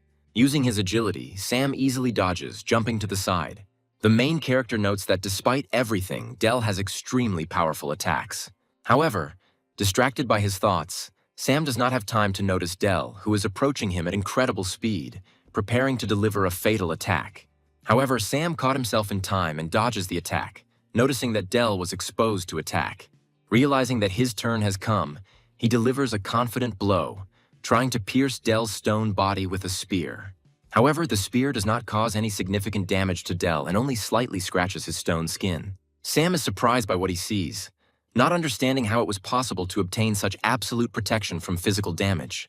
Dell grins disdainfully, saying that he expected more from the person who is in first place in the points table. Saying that he is very disappointed, Dell inflicts a powerful kick on the main character, throwing him back. Alice screams Sam's name and rushes to help intercept him in mid-flight. Alice fails to slow down Sam, and together they fly into a stone wall. They crash into the barrier with force, but Alice softens the blow with her body, which is why Sam escapes with less damage.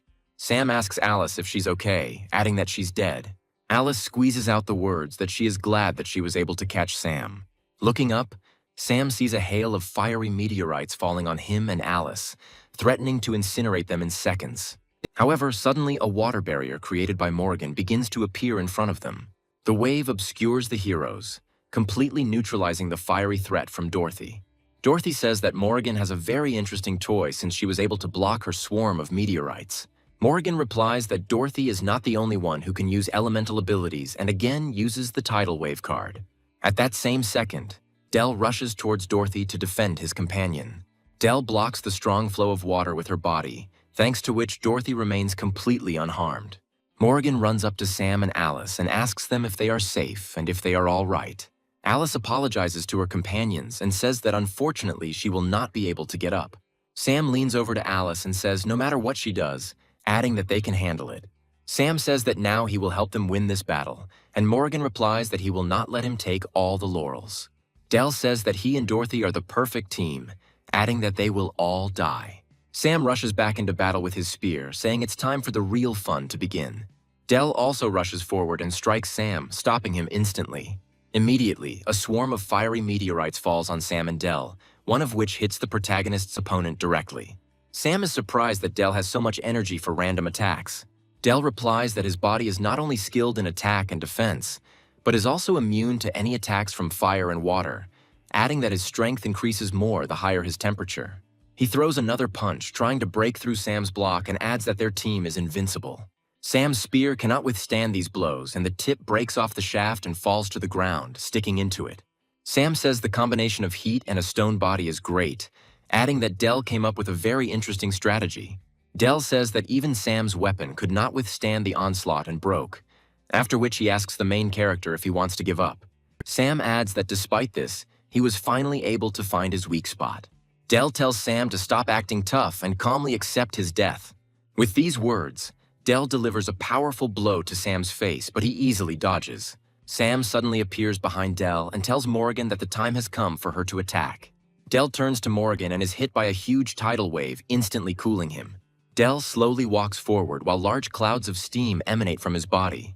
Dell says in disappointment that he expected more from them than a simple splash of water. Sam explains that after reaching such a high temperature and instantly cooling down, major changes will occur to his body. After these words from Sam, Dell's body begins to fade and crack. Dell examines his body and sees large pieces starting to fall off. Infuriated, he asks Sam what they did with his body. Sam tells him that everyone has weaknesses, no matter their position or rank. He adds that Dell does have incredibly strong defenses, but because of this, he cannot dodge magical attacks. Sam says he took advantage of this to stall for time until his ally made his body red hot. However, if a hot stone is cooled sharply, then due to thermal expansion, any stone will simply break. Morrigan tells Sam to stop fooling around and get down to business. Dell says that it doesn't matter to him anymore because in any case, he will have time to kill Sam. Sam says that Dell is telling the truth, but because he has cooled down, he has become much slower. He adds that on top of this, he has become very fragile and thrusts a spear into his back. Dell lets out a loud scream, and this attracts a mysterious player who understands which way the exit is and goes to it. Sam turns and says that now all that remains is to deal with that small and annoying girl. However, suddenly they notice that the girls have disappeared and are not in danger. Morrigan says that she had an invisibility card so she could use it in the chaos and escape. Morrigan adds that now she won't cause them any problems in any case, and offers to check what kind of reward they got. Dell starts coughing and Sam jumps in fright, surprised that he didn't die after that. Dell says that Sam really deserves the right to first place, adding that it shouldn't go to his head. He adds that even if he was able to defeat him, he will meet other opponents who will be much stronger than him, to which Sam replies that he already knows that. Dell pulls out the self-destruct card and asks him what he has to say about it. Sam covers Morrigan with himself, advising her to run away and mentally understands that he will not have time to stop the activation of self-destruction. However, suddenly someone cuts off Dell's hand with a lightning strike. Dell turns to the side and cannot believe his eyes, continuing to look frantically ahead. In the next second, the first blow is followed by dozens of others, and Dell's body turns into a sieve. Sam turns towards the stranger and says that he recognizes this arrogant style of hitting. The stranger says that Dell should bloom with blood in this glorious moment like a flower. Sam says that he recognizes this player, adding that he always spoke very strangely. The stranger introduces himself as a swordsman named Lee Han, looking at Sam and Morrigan with interest. Morrigan asks him what he wants and pulls out her tidal wave map, but Sam stops her. Sam mentally remembers that Lee Han was very strong, and before he did not have the opportunity to fight him. With these words, he briefly plunges into memories, and before his eyes there appear pictures of Lee Han standing on a mountain of corpses. Lee Han continues to look at Sam curiously, and after a few seconds recognizes him, saying his name. Sam tells Lee Han that he was not mistaken, and it is really him. Lee Han says that Sam is injured, adding that he does not fight weakened opponents, after which he calmly turns around and walks past the main character. Sam feels annoyed that Lee Han took advantage of him to make himself look cool, but Morrigan is not impressed by this behavior and says that Lee Han looks like a child. Lee Han approaches the hall's gate and unsheathes his katana to perform the ritual. With 2 quick swings, he creates a cross-shaped wave that floods the hall with blue light. Turning around, he tells Sam that he is weak, adding that they will definitely fight, but only when he becomes stronger. Alice, having finally assumed her usual form, hugs Sam and asks him which form he likes best, adding that for his sake she is ready to take any. Sam, not used to female attention, breaks into a smile and says that he likes both of them. Suddenly, he turns his gaze to Morrigan, and her stern appearance instantly makes him cheer up and come to his senses.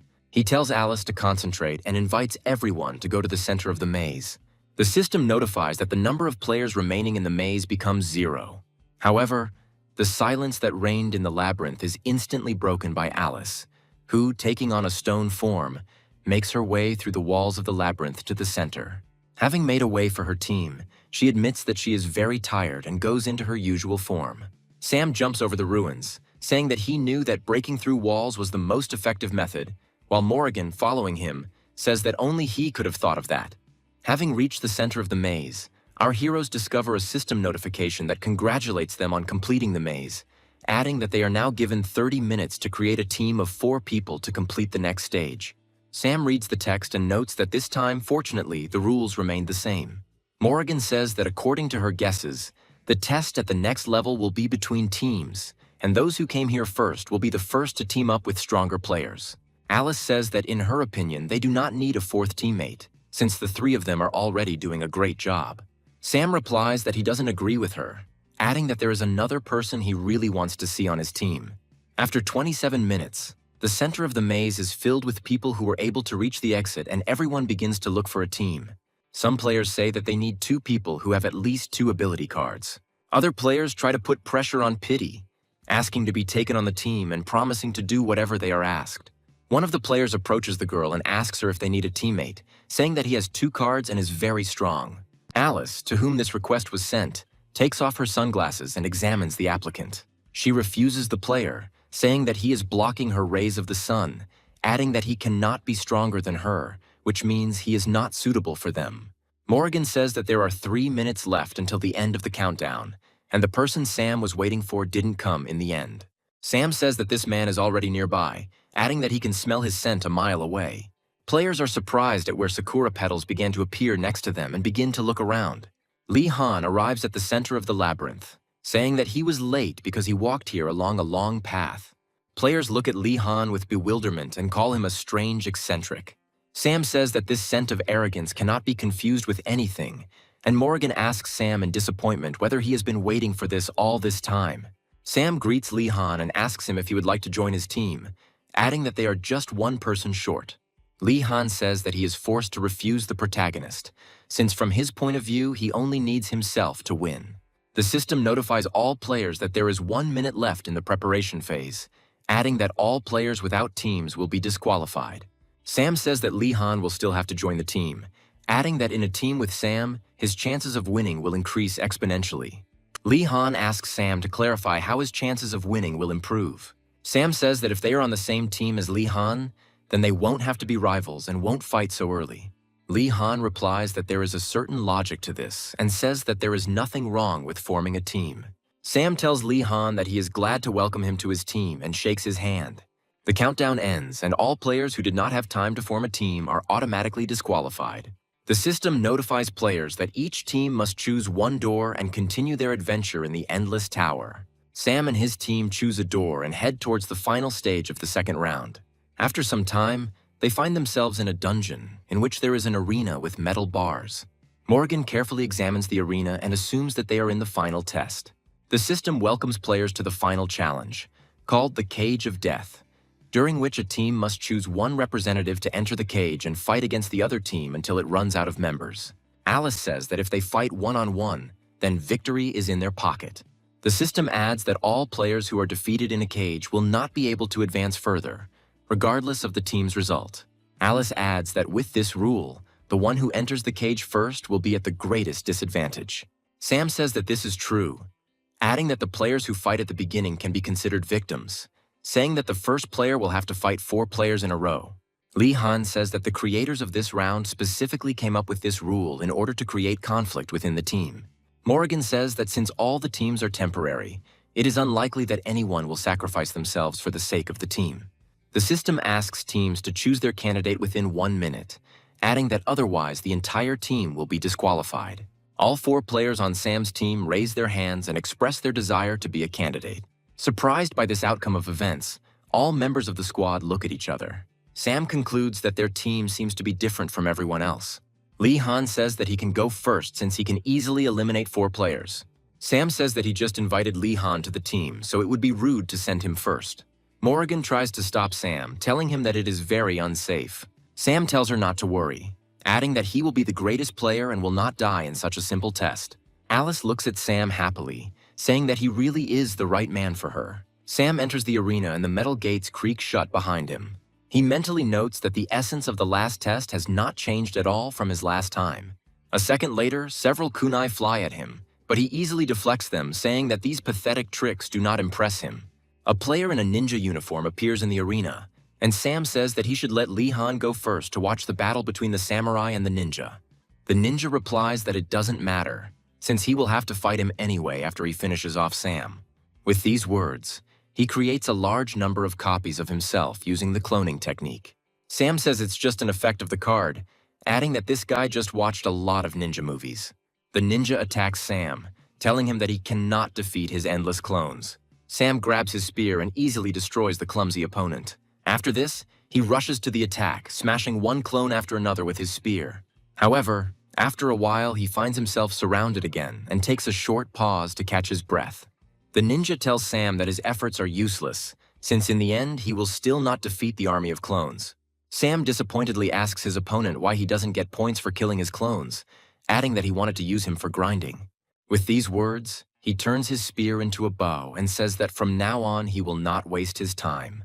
Pulling the bowstring, he uses the Hail of Arrows effect card and shoots all the shadow clones in one volley. Sam's opponent falls to his knees and wonders how this is possible, lamenting that his army of clones was destroyed in a second. Sam tells his opponent that to defeat him, his opponent should use something like Chibaku Tensei or Shinra Tensei. He adds that he should go back and train better and impales the enemy with his spear. However, the enemy immediately dissipates like a cloud of smoke, leaving Sam confused. The ninja jumps on Sam from behind and says that if anyone needs to train, it should be him. He pierces Sam's body with a kunai, but this also turns out to be an illusion. The ninja cannot believe his eyes and tries to understand how this is even possible. Sam, appearing behind his opponent, raises his sword and tells his opponent that he shouldn't have stood up to him like that. He delivers a lightning strike, instantly killing the ninja, adding that only a fool would show off in front of a professional. A frail middle-aged man appears in front of Sam and says that the first round ended too quickly. He looks at his fallen comrade and says that cosplaying as a ninja was a mistake, adding that this is why he lost so quickly. Sam stretches his joints, expressing the hope that this match will please him with at least something interesting. Viewers watching Sam's endless narcissism begin to write wishes of good luck in the chat, along with angry comments with the hope of his defeat. The man says that the player in the ninja suit was just a decoy, adding that Sam doesn't look that strong. Sam says that with the permission of his opponent, he will demonstrate his full strength to him. The man takes out his R2 and activates an ability called Slippery Type. Sam rushes to attack, but the man easily dodges all of his lightning attacks thanks to the card's effect. Sam notes that his opponent is indeed slippery, adding that there is no way he can hit him even with his fastest attacks. The man says that he doesn't care how fast Sam attacks, adding that as long as his attacks remain imperfect, he can easily dodge them. Sam jumps back, telling his opponent that he's tired of this nonsense. He says that he will now give his opponent a try without the blinds and attacks him with a storm attack. The attack easily hits the enemy, causing serious damage. Sam says that if all his opponent can do is dodge blows, then he can't beat him. The man tells Sam that he is too naive even for his age. He looks at Sam with an arrogant look and says that Sam probably did not fight at his full strength during the last battle and is still hiding the cards that he wants to use as a trump card. Sam replies that this is quite obvious, adding that no one starts their game with trump cards. The man says that this is just wonderful, adding that now his trump cards belong to him. Sam searches his pockets and realizes that the man stole his card right in the middle of the fight. The man draws a steal skill card, which allows him to steal one of his opponent's unused cards and apply its effect. Sam accuses his opponent that he deliberately closed the distance with him just to steal his trump cards. The man happily takes out the stolen card and says that now Sam will lose miserably. Sam's face changes sharply and says that his opponent should be more careful with the card he stole. The man tells Sam that it is too late to beg for mercy and activates the stolen card, turning his gaze to it. However, after taking a closer look at the stolen card, he realizes that he stole Sam's self-destruct card, which he took from Dell. Sam bursts into laughter, saying that his opponent suffered an incredible setback. The man looks at his hands and realizes that he is about to explode and die. Falling into despair, he runs at Sam, saying that if he dies, he will take Sam with him. Jumping on the main character, the man says that there is no point in running away, adding that they will still turn into ashes together. A second later, a powerful explosion occurs, obscuring Sam's team's view. Alice begins to lament sadly, but Morrigan says that she is despairing too early. The smoke clears and Sam appears before them, using the stone body map he borrowed from Alice. Morrigan asks Alice why she didn't tell her about this before, adding that she was seriously afraid for Sam's fate, to which Alice replies that she simply forgot about it. Sam tells his opponent that stealing never leads to anything good. His opponent's ashes are scattered, and Sam is awarded another 500 points for winning the battle. Alice congratulates Sam on his victory, saying that he fought well, while Morrigan says that he used almost all his cards, despite the fact that there were still 2 unknown opponents left. Sam's next opponent is a harmless girl who tells Sam that he easily defeated her friends. She adds that, in truth, she is unlikely to be able to defeat him, and begs him to help her, promising to surrender without delay if he fulfills her request. Sam replies that he would never refuse such a stunning beauty. The girl admits that she is an ordinary streamer, adding that all she wanted to get from the competition was PR. She says that if she plays a round with someone famous, it will be a great chance to increase her popularity. Sam says that even then, they can't just stand still and do nothing. The girl replies that she has an idea on how to make her stream more popular and offers to play the game.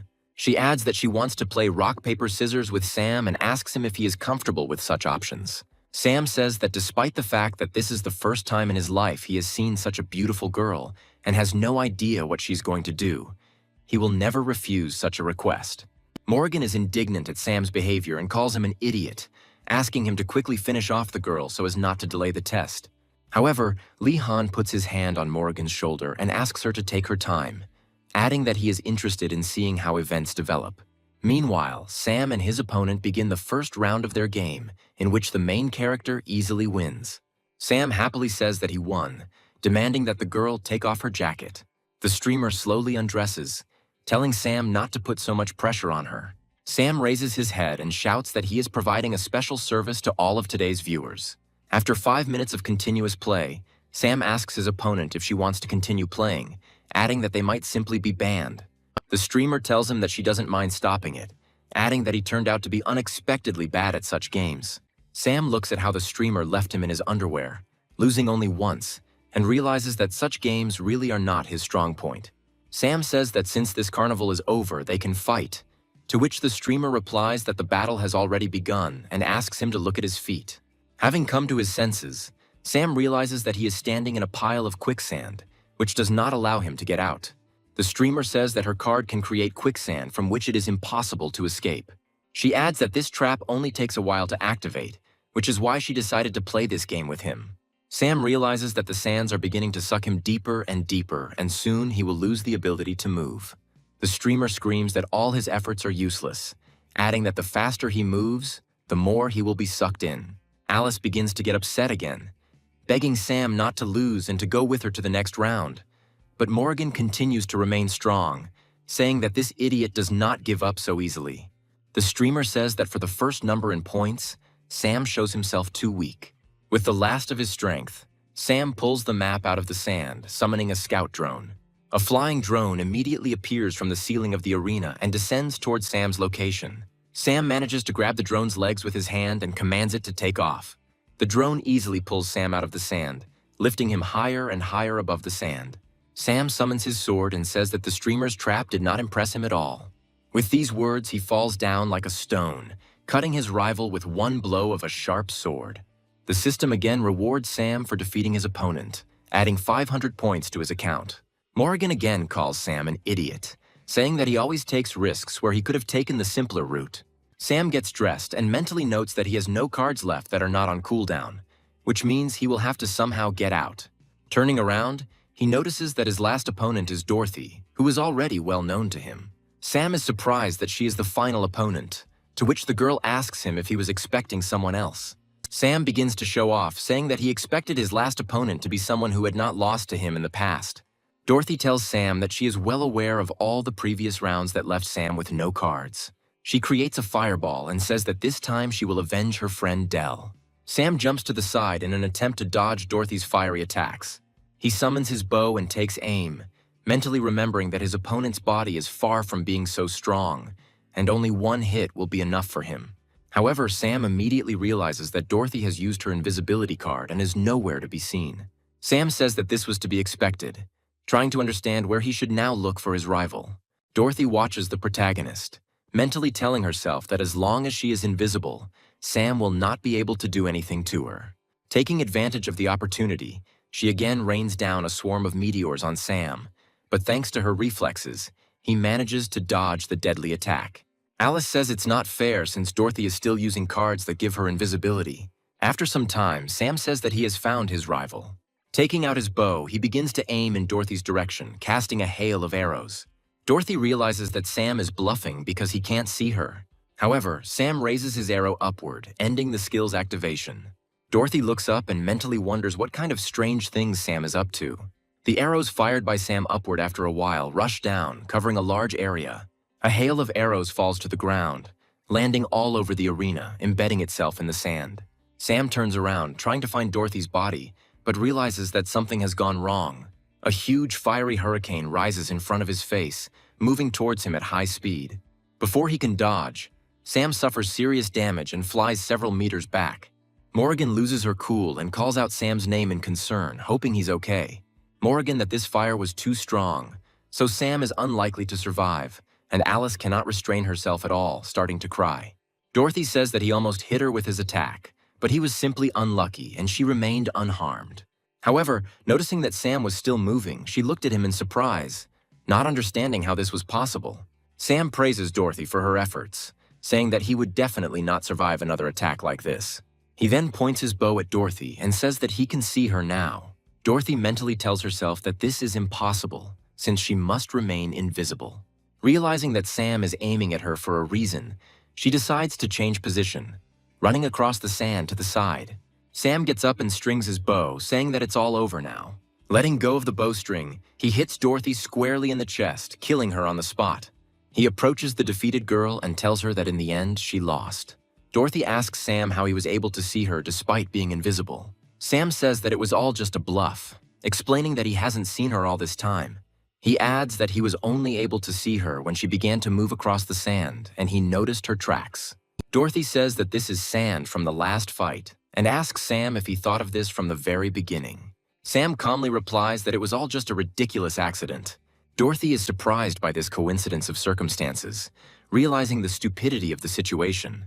Dorothy laughs, saying that unfortunately she couldn't avenge Dell, but admits that it was a very fun game. Dorothy's body disappears, and the system notifies Sam that his last opponent has been defeated, awarding him another 500 points. The test ends, and the system congratulates Sam and his entire squad on their victory. The system says that as a reward, each advanced player can choose the effect of a card and turn it into their skill, and the remaining cards will be bought back at a cost of 500 points per card.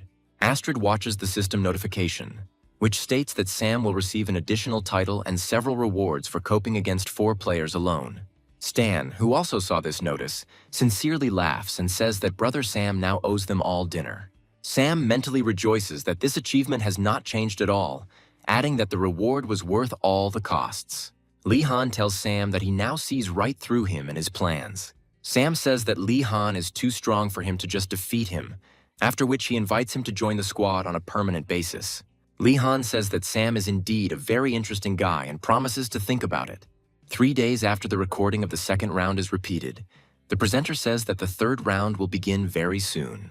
Martha, who is watching the broadcast, says that Sam is incredibly strong, adding that she does not regret at all that she was burned alive. Also somewhere in the real world, Dorothy tugs at Dell's sleeve and tells him she wants some cotton candy. Looking at her, he says that this is the last time she twists ropes out of him. Sometime later, the doorbell rings in Sam's apartment in the real world.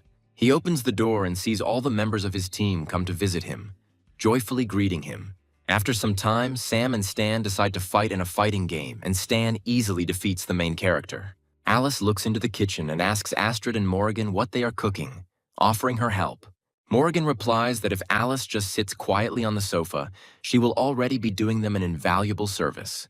Astrid agrees with Morrigan's words and adds that the kitchen is a woman's battlefield.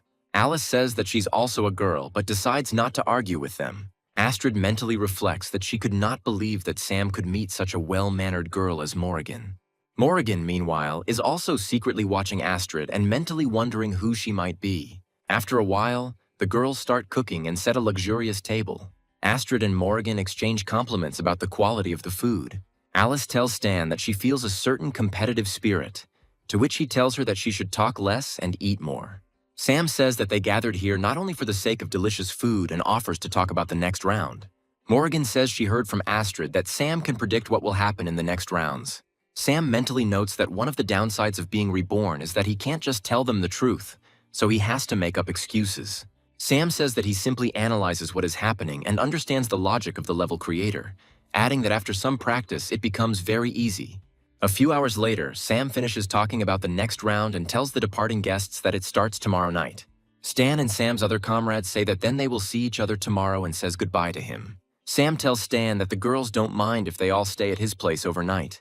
Stan refuses, saying that tomorrow he and his daughter are going to his wife's grave to put everything in order and to pray. Sam puts his hand on Stan's shoulder and asks him to tell her he said hi. Stan smiles and says that if she knew that he would meet such friends, she would also be very happy. After some time, he welcomes all players with the start of the third round of the competition, adding that this round is called Iron Hooves and Endless Borders, during which each player finds himself in his own time period of heroes and chaos under different personalities.